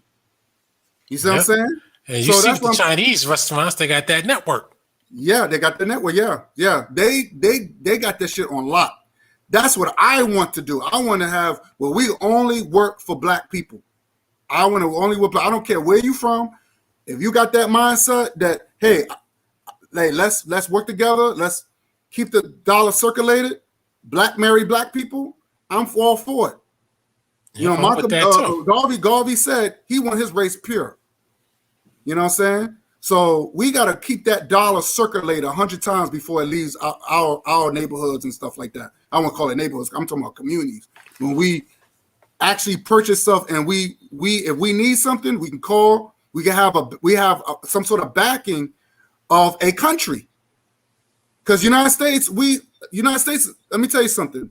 We will never get any protection. And look how they gave protection to the Asians. Look how Biden just signed an executive order where they have an anti-Asian hate law. Right, and they had a president that was African and half white. Now they got a vice president that's Asian. Right, exactly. But still never us. Yeah, See, that's what that BAIO. So that's my point. See, they would be like Meatball. I asked them that one critical question of, number one, when are you going? That upsets them all the time, just like Meatball. If you're serious, that shouldn't be a question that disturbs you. But let me say this, Alcorn. I don't believe in leaving my people over here like that. You know what I'm saying? Because there's a lot of good black people over here that, like Brother Bakari said, and I didn't think about this. He said a lot of black people don't want to just leave their family like that. Their family is over here, whatever. But like Malcolm X said, and let me just read what he said real quick. And I think I told you about this too, but I want to just read what Malcolm X said. And I agree with Malcolm when he said this. Because like I said, sometimes I say certain things, Alcorn, and sometimes when people say certain things, I have to rethink and say, you know what? No, this person's right. Maybe I won't be so quick. I talked about, I'm going to live in Africa, whatever. But I said, no, maybe I could purchase and get a house purchase some land over there. But I don't want to leave my people over there like that. And I'm talking about people that that's proud of who they are. So let me just read what Malcolm has said real quick. Let me see if I still got that. I think you can leave your people, some of them, because you're not taking everybody with you. That's no. I'm talking about if I could take some resources and bring it back here to build a town where it's only about us. Yeah, because I thought about what you said. Right. Now the BAIO, now they're funny because they claim to love Africans in Africa, but yet they want a piece of land for themselves that doesn't really have anything to do with the African people. This has something to do with Black Americans. That's nonsense. I can't deal with that because you gotta can't go over there and disrespect those people like that. Right. Those are our people. At the end of the day, they look like us. They want to do business. Look. I spoke to brothers and they was like, yo, brother, come back home. Come back home. You can stay with me and the family. I connect you with this person and you could bring back some resources and you know what I mean? Like I spoke to people. I spoke to those black folks over there like that because they sound like you. They said that we're black people. We the same. Look, my doctor he's Nigerian. My doctor, he's Nigerian, the coolest guy you know. I don't have a white doctor. I'd rather have as long as he's a black man, and as long as he's black, that's the only thing I care about. And he cares about black people. That's real. So let me say this real. Let me throw this. This is Malcolm X. And this is the going back to Africa thing, right? He said, we can either go back to Africa or become culturally African while in America. He said, but be totally liberated from being 21st, because we in the 21st century, right? And he said this during the 20th century. Think about that. He said to be totally liberated from being 21st century slaves, 21st century slaves, as we are now in America, and develop strong links with the motherland in progress. This is from Malcolm X. So when I thought about what you said, I thought about what Malcolm said. I said, you know what? You know, a lot of people, you know, are culturally linked, but they might not want to leave because they might not leave because they family or whatever the case is.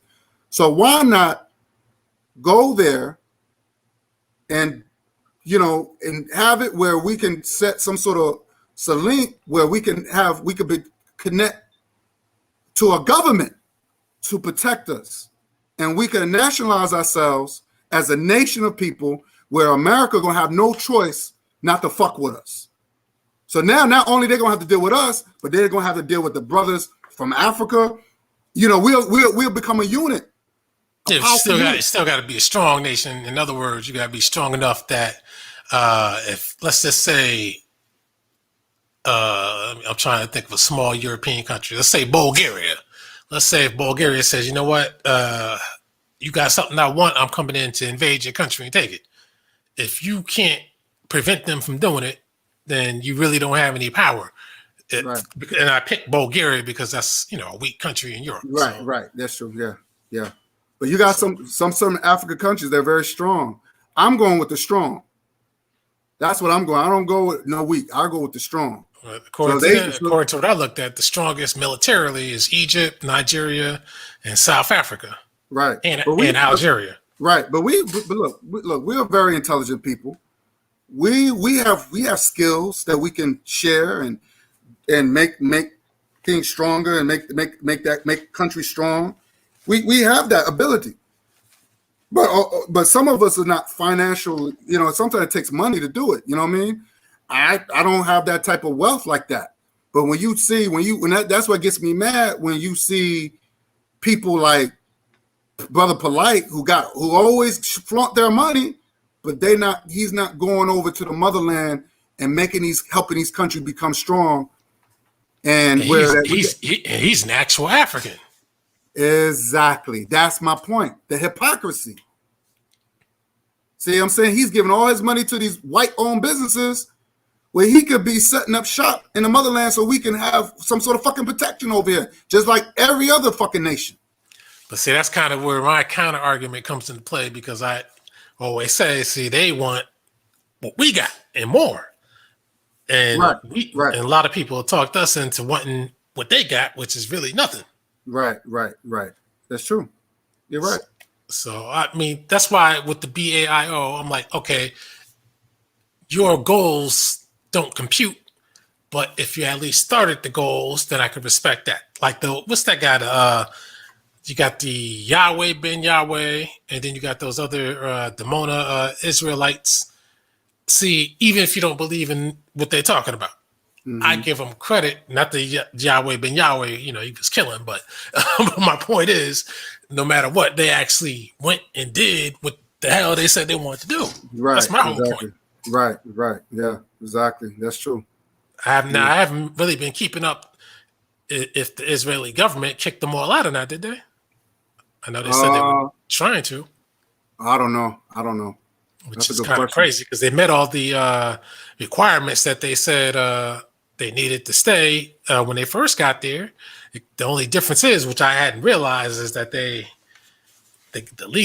current leader admitted that they weren't really practicing Judaism. They were just more or less spiritual Jews, which I thought was kind of strange. What's going on, Information Man? Information Man, what's good? Come on, man. We got to do a show together, man. Come on, Information Man. What's good, brother? We got to do a show together, man. There's a lot of things we got to talk about. That verdict, man. You know what I'm saying? Like, we gotta either I come on your platform, we could do it tomorrow. Doesn't matter. You know, just let me know what time you come on my show. I'll set it up. But I definitely want to hear your thoughts, brother. I've been trying, hardcore. I've been trying to. So just let me know what time you want to do it tomorrow. Just give me a time when you want to do it. What's best for you, and I'll set it up. And I'll send you the link. Just give me a time, brother. Just give me a time. See, this is, and I want to just say thank you, Alquan, because this is good conversation. This is very healthy, and I like to talk about things like this. This is what the planning started, and we need to have more conversations like this because this is about solutions now. Right. You know what I'm saying? So when I hear stuff like with Umar Johnson, this is something that I've been saying way before I even heard that. I said, no, we gotta get connected to these countries, man, and start grabbing some resources, and we can get into power. You know what I'm saying? And we gotta nationalize ourselves and say, no, you fuck with us, you fuck with all of us. You know what I'm saying? So that's the point. It's all about power, man. I've been saying that for a long time. We have to get power, and this is the reason why the Asians and the Arabs and all that stuff, they can come in our community and rob us, really rob us. Right. And we sitting there looking stupid. And then we complaining? No, fuck that. Let's come together. Let's put our ideology to the side. Let's come together. Okay, we black, fuck it. Let's join with other black people. Even though they might be with the same type of mindset, same goal, same vision, and let's get connected to our motherland. Like Chinese, they connected to their motherland. We have a motherland too. That's just me. That's how I feel about it. You know what I'm saying? So as long as we do that, we be straight, man. Like I just feel, and I'm not changing anybody. And I know, but like I said, I won't neglect black people over here. I won't do that. Right. It's just like those Moors. They always said they're. I can't stand them motherfuckers, man. Yeah, but I'm saying this though. See. Because I've been watching a different type of Moor video where they're the sovereign citizen stuff. Yeah. It's kind of entertaining somehow. Oh, speaking of Moor, I saw the Kenneland Moor, the one you probably seen the video. I had a one-on-one with him. Well, he tried to have an argument with a debate with an actual lawyer because you know they're always into the laws, right? Oh yeah, I saw that. Yeah, you saw that, right? The sister, she chewed their asses up. And they was like, well, where's the law cases that you're talking about? And they instead of putting out a law, they showed like a Oxford dictionary. What a dictionary said, she said, but that's not a law case. That's just a dictionary. Where is the actual laws? She said, laws that you're talking about, they outdated. And I remember Brother Bakari said the same thing. He said they always talk about these outdated laws. They don't realize laws change. They change. They say, "Oh, you don't need no license to drive a car." I'm like, "Yes, you do. You do need a license." And they always do that, and they for some odd reason, I'm still trying to figure out the link between them and the white sovereign citizens. But I know one thing that they all seem to have in common. If they're not doing drugs, they all got a record, been a convict, ex-con, and they don't have driver's license, and they probably can't get any. So that's why they get involved in that kind of stuff. So, as you keep digging and watching, you're going to find some bottom line, Mm-hmm. But it's entertaining, but I keep saying to them, okay, the Moors, unlike the white ones, they'll say they're sovereign and they have a nationality. But if it's real, and they even come up with a fake ID, expect the cops to buy it. Yeah. If so, go to the UN, declare your nation, make it official. Right. But of course, it's not about that. No. It's a religion, B. It's a religion, man. And at the end of the day, when it's so funny because it's like they really believe, like they believe the nonsense that they say is unbelievable. Like they always say, well, what is your nationality? Well, my nationality, according to Marcus Garvey, he said we're African people. Nationality, nation, is related to nation, nationality, nation. So you got to put yourself in a nation. So if you ask, like Brother Bakari, he said something really cool. He said, if you ask a white man, what is their nationality? They said, well, I'm an American. Right? You ask a Chinese, what is your nationality? Well, my nationality is I'm Asian, because they represent a continent. So when you ask black people, what is your nationality? Well, we you know, you can't say you're an American, because especially if you claim that your ancestors was brought over here as slaves, right? I'm just talking about those. Now, those people might say, well, you know, my people was over here. Okay. Now, females I used to meet, they used to ask, Puerto Ricans, I'm going to be honest with you, Puerto Ricans in particular, they used to always say, what's your nationality? And I knew where they were getting at, but I would just say American and see if that was good enough for them. Then they're like, oh, no, not that. I'm like, what else can you mean? I mean, that's the nation I'm in. And then I know what they're really trying to see if I'm Jamaican or some shit like that. That's what okay, I got information, man, on here. Hold on. Oh, shoot. Hey, what's up, man? Hey, what's good, Mike? What's good, King? What's going on? Hey, what's going on, King? What's going on, my man? Here we Chilling, go. You chilling. got It's an good. Equine. You got Equine, hard and cold. Hard and cold. Alquan. Now, you know what? Let me say your name right, brothers. And I want you to go back and be like, you know, this information man guy couldn't say my name right. And I'm trying to figure out, you know, what's going on here. Oh, I see a fine thing outside my window. I'll be checking you out on your show, man. You be doing your programs, and you be like, I see a honey outside the window right now. Alquan.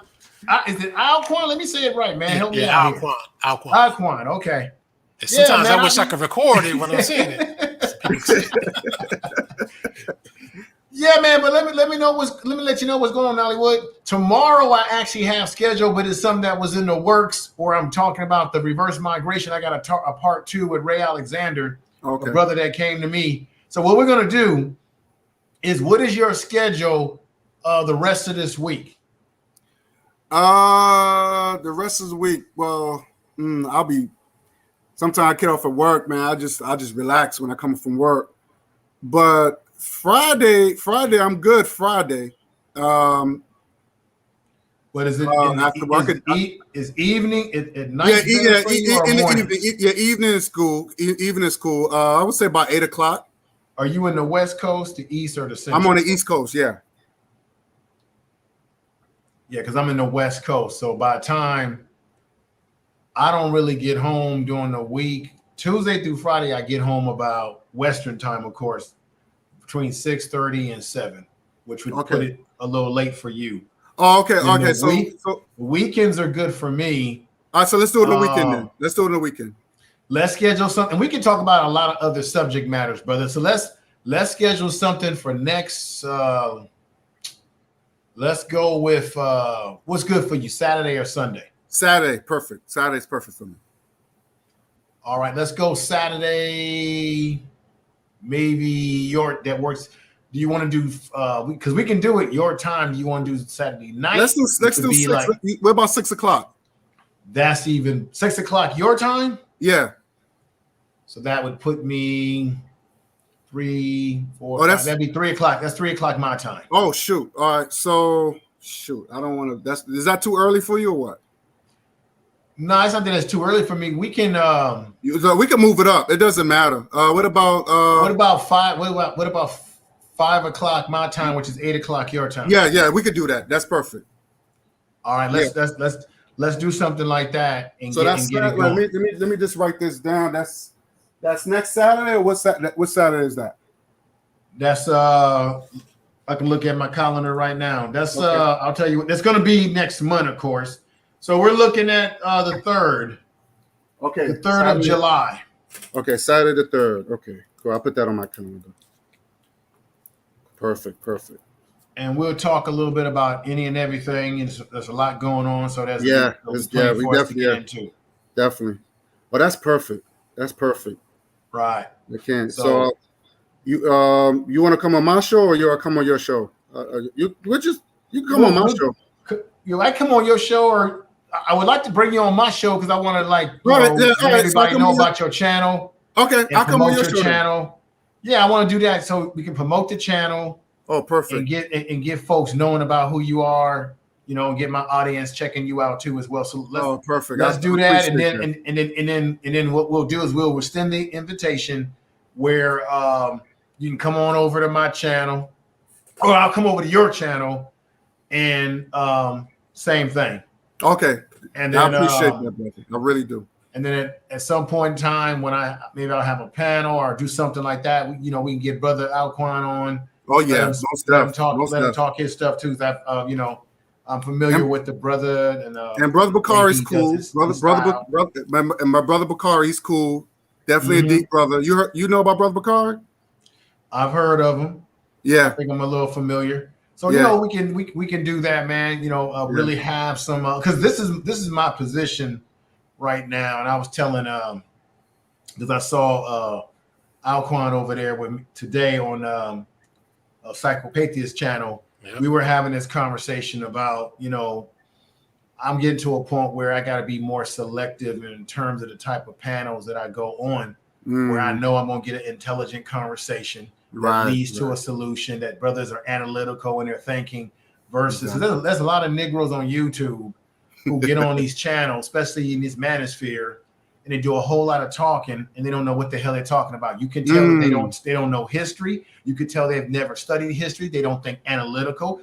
Hell, they probably can't even go into a library and research without using a computer. And they spit out all these talking points and they don't know what they're talking about because they're listening to Fox News or something like that. Facts. You get upset when you question them. Right. And the way I see it, brothers, is that it doesn't make sense. See, I'd rather debate and go back and forth with somebody. Who's that? Used to always say John Henry Clark. What did he say something about someone of my intellectual? I debate my equals. All this. Debate my equals. So I think the problem is that some of us, we spend maybe a little bit too much time debating with people that are not our equals, who don't know what they're talking about. And we're spending a lot of time arguing with Negroes who live thousands of miles away from us that we're never going to meet or see, who are not even our intellectual equals. And we get on their panels on their turf where they got the crowd, they got the people talking their same talking points, and they try to make you look like you're a buffoon. Yes. That's true. Right. I've been there. Trust me, I've been there. I know exactly. I say me. My skill is trying to work my way around it. For some reason, I entertain myself. Right. So I think we gotta kind of sometimes it's kind of entertaining to debate these turkeys and put them in their place. But it also can be emotionally draining, especially when they get some of their allies who get on the panel with them and talk the same bullshit and try to drown you out, right? Especially when they're not showing no sources, they're not showing no facts. You know what I'm saying? Like I'm a man, I'm a brother. Like you got to show some sources. Right. So that's the only way I can learn. I like to learn. Show some facts, show some sources, so I can learn and I could I could follow with my with my own research. You know what I'm saying? And that's the only thing. But a lot of people just like to babble. They you got YouTube babblers, and I mean it's facts. All this, and they're not. And then when you tell them where you get your information from, they can't tell you. They say, "Oh, it's just common sense." No, it's not common sense. Even common sense come from somewhere. I'm just saying. So I like to teach. I like to educate, man. And it's all about teaching the babies, man. You know what I'm saying? So we got to get to that baby because that's what the United States government, they don't want that. They don't want our children to think with a liberated mindset. They want to keep them caught up with this, with the what they call the hype or or the trend. You know what I'm saying? And which that is not helping them. And this is how that's one of the reasons why they got rid of the Black Panther Party, because they got to because the Black Panther Party took control of their babies. Well, and they don't want that. and Nothing has changed. Go ahead, sorry. Right. Now, I was just going to say, and hopefully you brothers would agree with me, we've been taught or culturally conditioned to believe that the reason why the Black Panther Party doesn't exist as we know or as we've been taught is because of their beret hats, the guns, or the leather jackets and the militancy, that they've been trying to condition us to believe in. No, the reason why the Black Panther Party was taken out of existence as we know it is because why? They had health programs, educational programs. Like you said, they were protecting the community. It was the other things that they were doing that was impacting public policy in this country, where you had Black men saying, we're not going to wait on the government to take care of us. We're going to take care of ourselves. We're going to have a food program. We're going to be self-sustaining, right? We're going to educate our kids, protect our kids. And then we had what? They were vaccinating or giving medicines and treating Black people in the community when the government was being lackadaisical. And the minute they started doing those things that were more transformable, that's when the Black Panther Party had to be gotten rid of. They make us think it was because they went up to Sacramento, California, and showed their guns when at that time there was a law in California that you could bear your arms, but you couldn't have a bullet in the chamber. So they were following the law, but still got violated by the law not being upheld for them. So a lot of people want to make you think it was about all that rah stuff. Right. It was really about the programs that they were using. And then the crazy thing about it is they neutralized the Black Panther Party. This bullshit government turned around and stole their ideas and came up with their own food programs and schools and things of that nature. Okay. Yeah. So they took what they created and then made it as if they created themselves and got the idea from the Black Panther Party. That's something. Same thing with the lottery. Right. And Adam Clayton Powell, remember, Adam Clayton Powell is the one responsible for introducing the bill or successfully getting that bill passed when they start introducing the food programs in school. But where do you think that Adam Clayton Powell got it from? He was inspired by what he was seeing on the ground because he was in Harlem and there were Panthers in Harlem. So Black people in general, we don't get the credit for half of the influences that we bring into this society, culturally, socially, and spiritually, as they neutralize us and then they steal our intellectual ideas or property and just tell us that they came up with it. That's what they've been doing since our existence, and hell, even since the beginning of recorded history. Pretty much. You can find the conflict with white and black. They take yes, sir. And just sell it right back to us. Yep. You're right. That's facts. I mean, we create black music and they won't even let us in. And then if we get in, they act like that's funny. And then they act like we're born to play basketball. And then we bring up hockey. They act like that's a white man's sport. And then we tell them, oh, no, we created that. Yep. That's facts. Yep. We sure did. And they can't believe it. Yeah, because we're scared of the H2O, right? We're scared to be in it, swim in it. I remember I was a camp counselor back in the day. Do you remember the boss? She had the nerve to say, I heard that black people are afraid of the water, can't swim. I said, man, I could never understand that shit. I'm like, where do you get that shit from? I went in the water, but I think, maybe it's because some black women didn't like messing up their hair. That's probably what it was. But that's women. Black guys, they swim in the water when given the opportunity. I'm like, where do they get these stereotypes from? You know as well as I know, brother, that a lot of this has to do with geographics. If you go into the Northeast, you know this. I'm not telling you anything you don't know. If you go into those Northeastern areas where black people live, I remember when I was in high school. I give you a great story. When I was in high school, I played basketball. We had some brothers that came from Anchorage, Alaska. Damn. And I got a chance they were playing basketball too, but I had a chance to, because we were in a tournament, I had a chance to talk to these brothers. And they said, yeah, we play basketball, but our primary sport is hockey. And I realized, well, geographically, they live in Alaska. They're living in a cold climate where that game is most played in the, and when you go and you meet and you connect with Black folks that live in these type of climates, you will find Black people that play the game. Now, when you take it down to the urban environment, like a New York, a Philadelphia, even though it gets cold in those climates, it doesn't, basketball or being outside in the park is more advantageous for you to play basketball because that's what's put in your community. That's what you see out your window. Whereas brothers that grow up in these other climates, they see ice skating rings outside their window, or ice skating facilities. So therefore, they gravitate towards that sport based on what's in their environment. I guarantee you, check this out. Imagine if every Black man growing up in these urban environments looked out their window and all you saw was an ice skating ring or facility. I bet you would have more Black men playing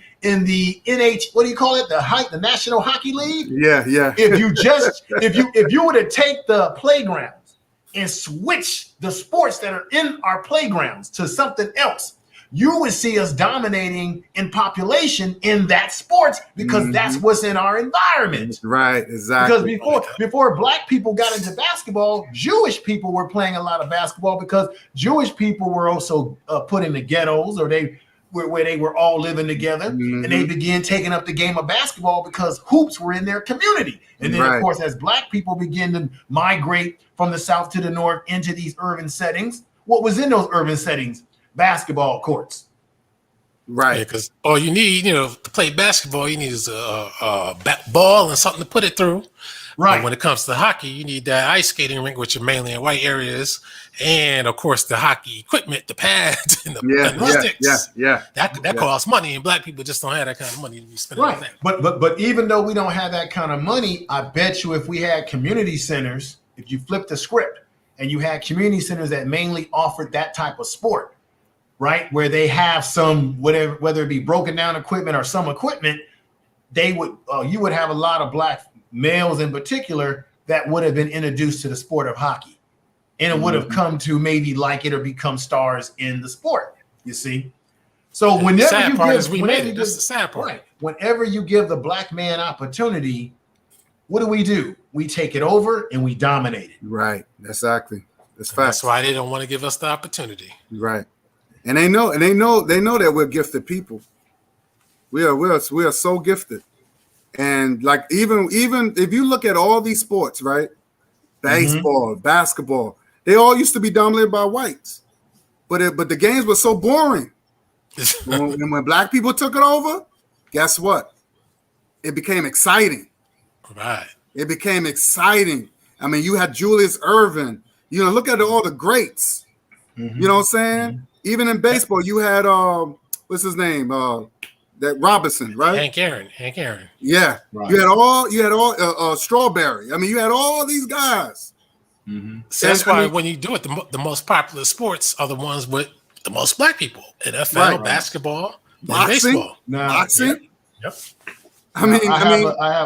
I have an experiment for you, brothers, and I've been saying this is just my own pet peeve. Okay.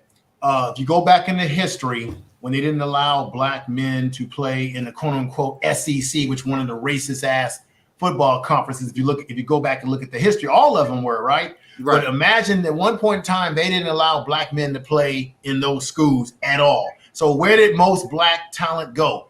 We were in historical Black colleges, right? Right. Check this out. Once the NFL merged with the AFL, whatever the hell they called it, and became the NFL, right? And you had the Pittsburgh Steelers, which became a legendary team. Where did all the players come from that made and put the NFL on the map? Most of them came from Grambling State and many other Black colleges. Sweetness himself, who played in Chicago, right? He played at Jackson State. So what was happening is that all of a sudden, when the Black player showed that he could dominate the game, then you had these white coaches, right, like Bear Bryant and all the rest of them, begin to recruit Black players to come to their school, and the NFL began to bring an influx of Black players into the league because they were dominating, right? Just like in basketball. Right. So what happened is that Black players began to gravitate towards the white schools for their recruitment. and then the historical black colleges begin to lose their steam, right? Now, when you look at white colleges, we got black players playing at these universities that are making millions of dollars off of them, right? Or have over the years, even though they're talking about paying them now. And you're filling up their schools and you're helping to build their facilities, their new football stadiums, the whole 9 yards. And the coaches are getting rich off of black talent. They go into the ghettos of America, recruit black young men, bring them to these schools. They really don't educate them, just make sure they're eligible to play football. And if some of them are lucky, they go to the NFL. But in turn, it also destroyed historical black college football programs. Imagine, this is my imaginary thought here, brothers. Imagine if every black person woke up tomorrow and said, I'm not going to send my child to these traditional white schools. They're going to an HBCU, for example, right? And if you look at all the great talent in football and basketball that has come through these schools, if it all went to historical black colleges, you got to ask yourself, imagine if all you had was white guys playing it in the SEC, the Pac-12, all these different conferences, the Big 12, whatever the hell you want to call it. Eventually, nobody's going to watch it because the game would be so boring and the TV contracts would dry up and the TV networks would be like, this is boring, but all the black players are going over here and that lead is incredible loaded with talent. And guess what? Yeah. The NFL would recognize that all the talent is in the historical black college. So guess what? When they have a pro day, the NFL is coming to Jackson State. The NFL is coming to Morehouse. They're coming to Howard. They're coming to Howard. And guess what? The TV networks, this is just my dream, gentlemen. The TV networks would realize, man, this shit over here is boring. The real shit is bumping and popping over here. Right. We're going to cut a deal and give Grambling State a contract with TV deal. We're going to give the SWAC conference a deal. And next thing you know, you start getting an influx of money coming into the historical black colleges because of the football programs are now generating money. They're getting TV contracts and people are watching because the SEC is boring as hell now, and the Pac-12 is boring as hell, and they can't get any black players over there. Right. Next thing you know, the SEC is doing the Black Historical Council getting money. And what will happen if that was to happen in my dream? You would start seeing big ass stadiums in the historical black colleges. They would have top of the line facilities because they would bring in money into the school with the TV contracts, and then you would see those schools in the big bowl games. Because they would be whooping these other schools' asses like Alabama, Auburn, and LSU, because those schools can no longer get black talent because black men and mothers, black fathers and black mothers have woke up and have finally found their senses and said, I'm not sending my kids to any of those schools. And the reason why they do it is because we think that that's the only place that if they go there, they get to the NFL. But if you send all of our kids to historical black colleges, the scouts are going to go there, and they still going to draft these players from out of there because they're going to because when they look at the goddamn scouting report on the other schools, they're going to say, God damn, they can't run. They're not fast. White boys are slow.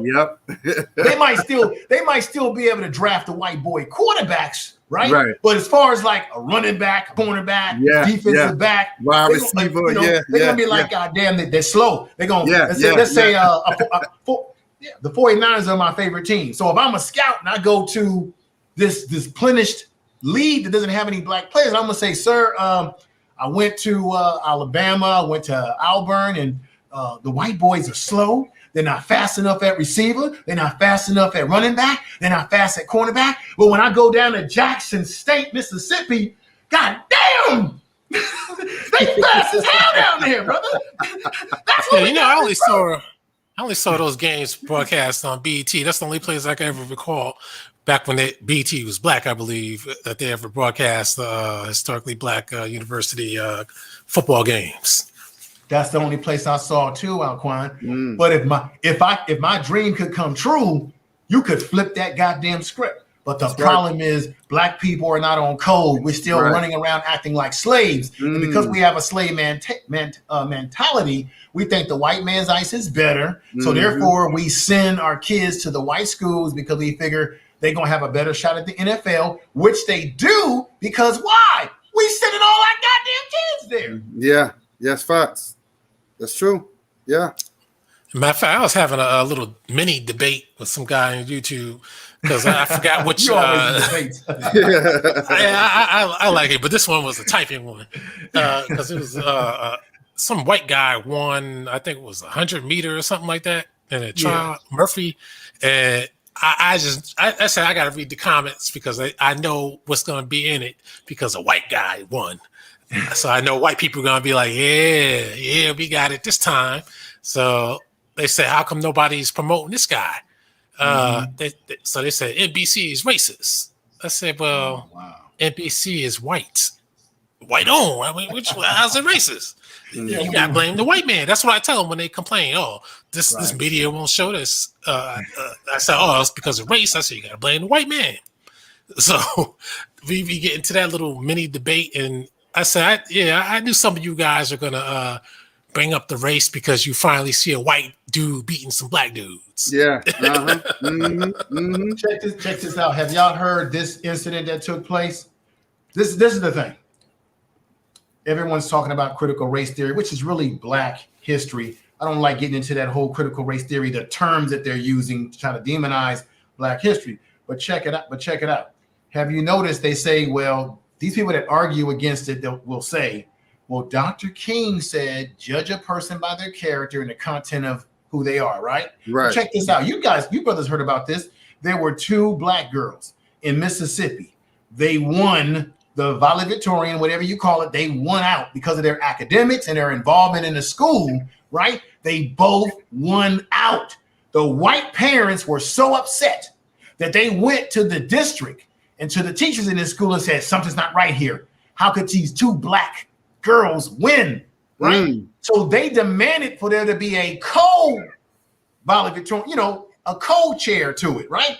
So they purposely tried to undervalue these 2, I think it was 2 black females students, by also giving a reward in the same category to 2 white students. So their ideology is that with 2 black, so white people will go around talking about, oh, you guys shouldn't be segregating yourself, having your black only's graduation party. Oh, come on, don't do that, right?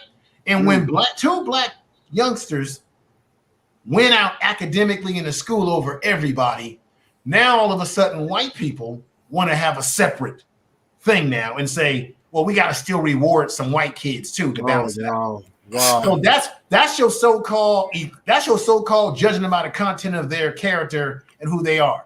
And that's why when people say that, it's bullshit, because we don't live in a society that judges you like that. Right. Even when we do work on our merit. Right. But what gets lost in the mix with all this kind of stuff, with the scenario you just brought up, is the fact that, and I like to point this out a lot because it's the facts. Asians, East Indians, so-called Arabs, they live in white hoods. They're rich and richer than white people, and they don't go through any of these problems.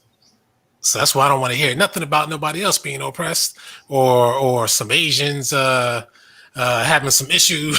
I don't want to hear none of that shit. Yeah, I hate that. I hate that myself. I don't like that. Right. Yeah, none of them go through. None of these people go through what we go through. Right.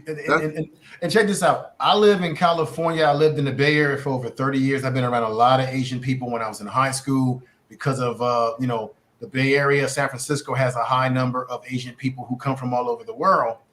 And within where I grew up at, all you ever hear is how smart Asian people are. Oh, they work harder. Yeah, they're smart because they study harder and all this other bullshit. Well, they don't have to deal with the racism that we deal. So because white people sort of perceive them as smart and perceive them as the perfect minority, and also don't see any, they don't have fear of the Asian male as they do the black male.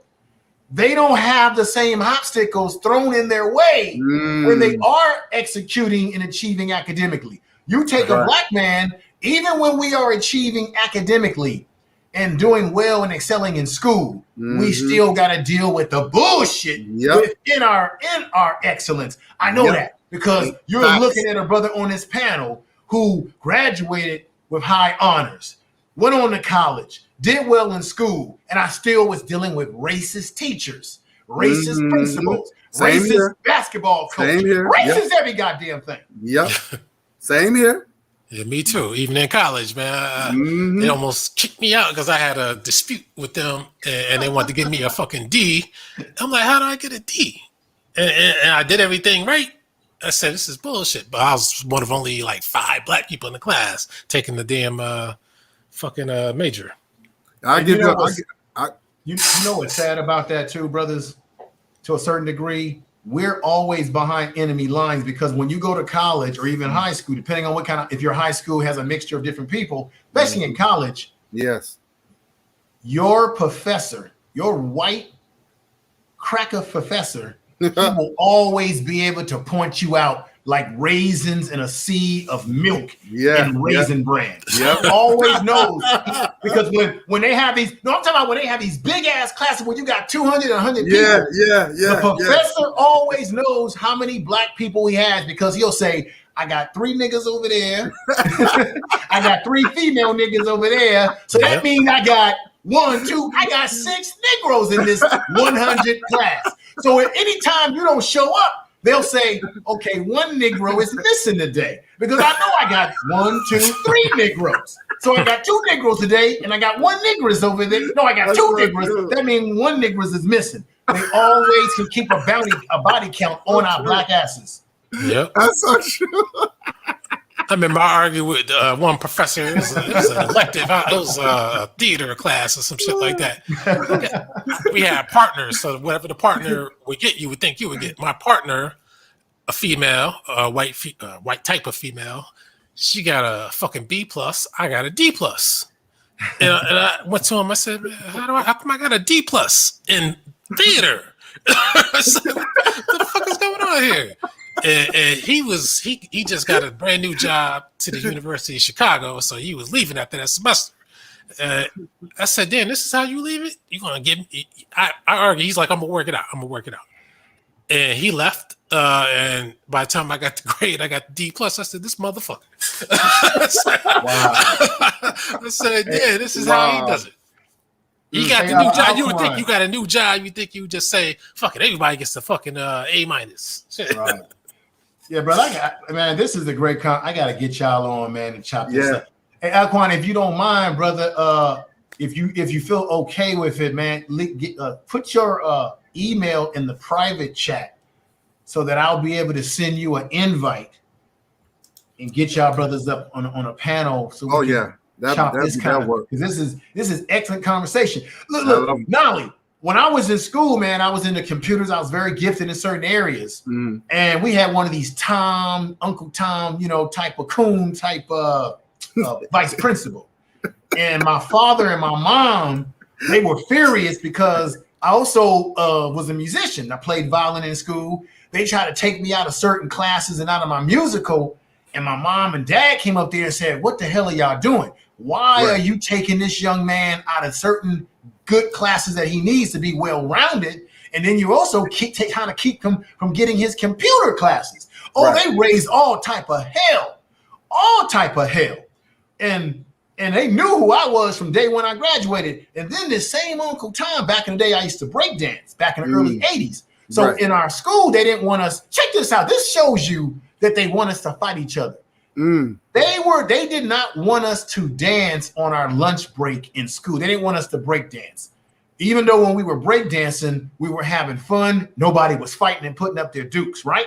Now, I understand they probably were looking at it from a liability issue, but what tripped me out about, I was doing a spin on I was spinning on my back, doing my shit. And this Uncle Tom principal picked me up. "Get up, you violated school rules." I said, "What did I do? I'm on my lunch break. We're just having a good time. God damn, won't you promote positivity? We ain't fighting. We ain't cutting each other. Right. Come with me." So he braved me to the principal office. Then he go, how they try to scare the shit out of you. He opens up them fucked up files, cabinets they have. Yeah. He gets to looking for my mother's number, my father's number, and he's looking in there, and I'm like, "Oh shit, I'm gonna be in trouble." Then he's like, "Oh, Miss Clinton, Mr. Clinton, yes, your son was caught doing dancing and doing this and that. We're gonna send him home." So they sent me home. My mom and dad were like, "Explain what the hell happened." I said, they said they sent you home with some goddamn dancing?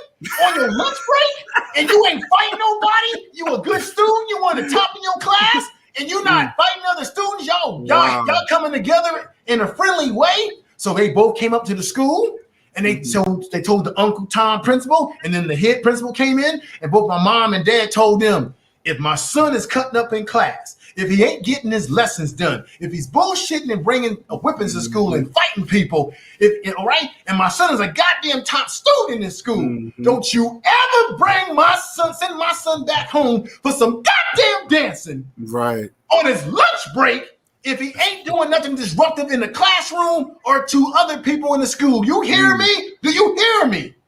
And they never, after my father did that and my mother did that, they never fucked with me again. Wow. So that shows you got concerned parents. If you don't, I like that. then I they like gonna walk that. all over you.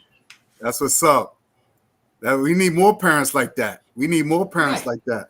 Yeah. You So know what I'm saying? my dad was sitting up here talking about, look, if the kids are not fighting and they're doing something constructive, why don't you set up a system to let them have this enjoyment if they're not fighting? Exactly. He says you already got basketball and football where you pay a insurance policy if my son get out there on the football or basketball field and crack a knee or get his fucking shoulder blown out. Well, your insurance policy gonna pay for that, right?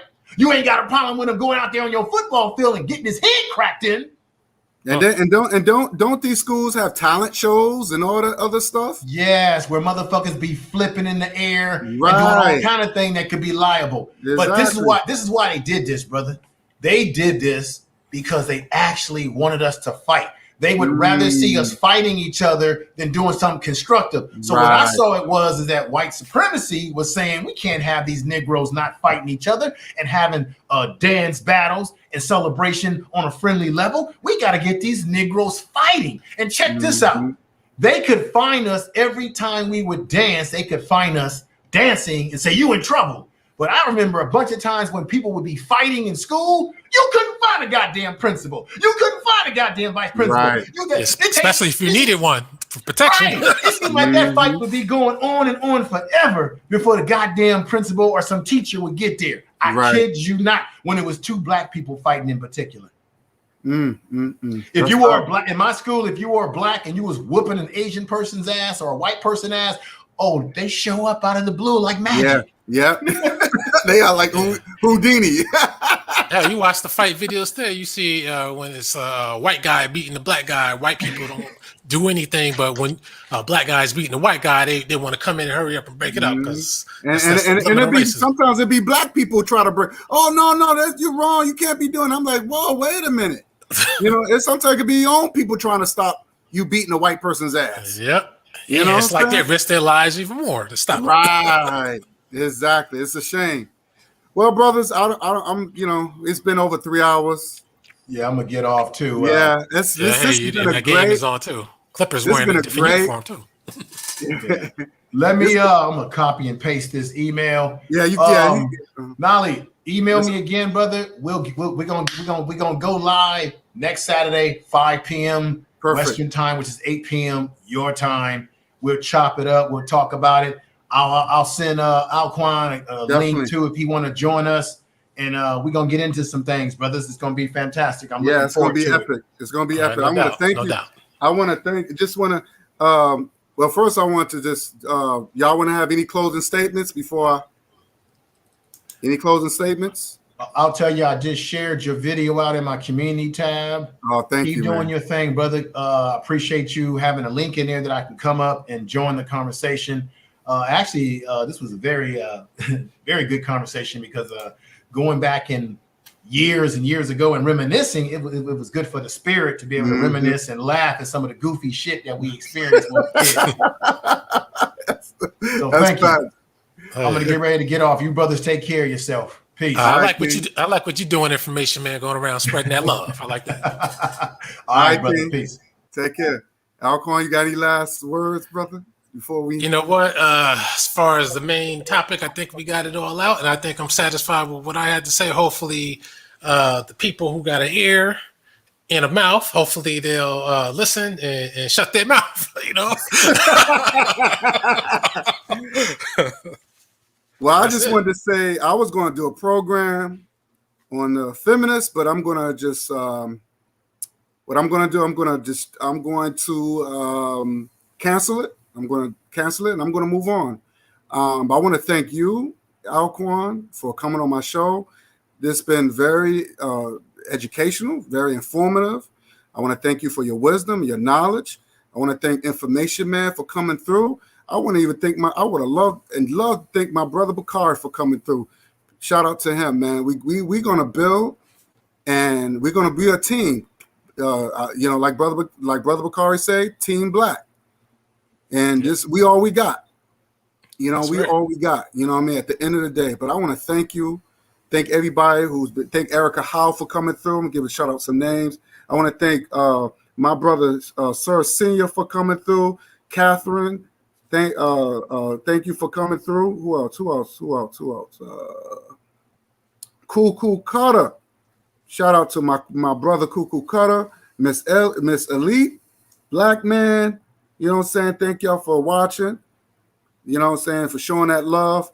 And I want to and those who's watching and whoever didn't come on the chat, thank y'all. And we out of here, man. Peace and love. All right, peace. Peace.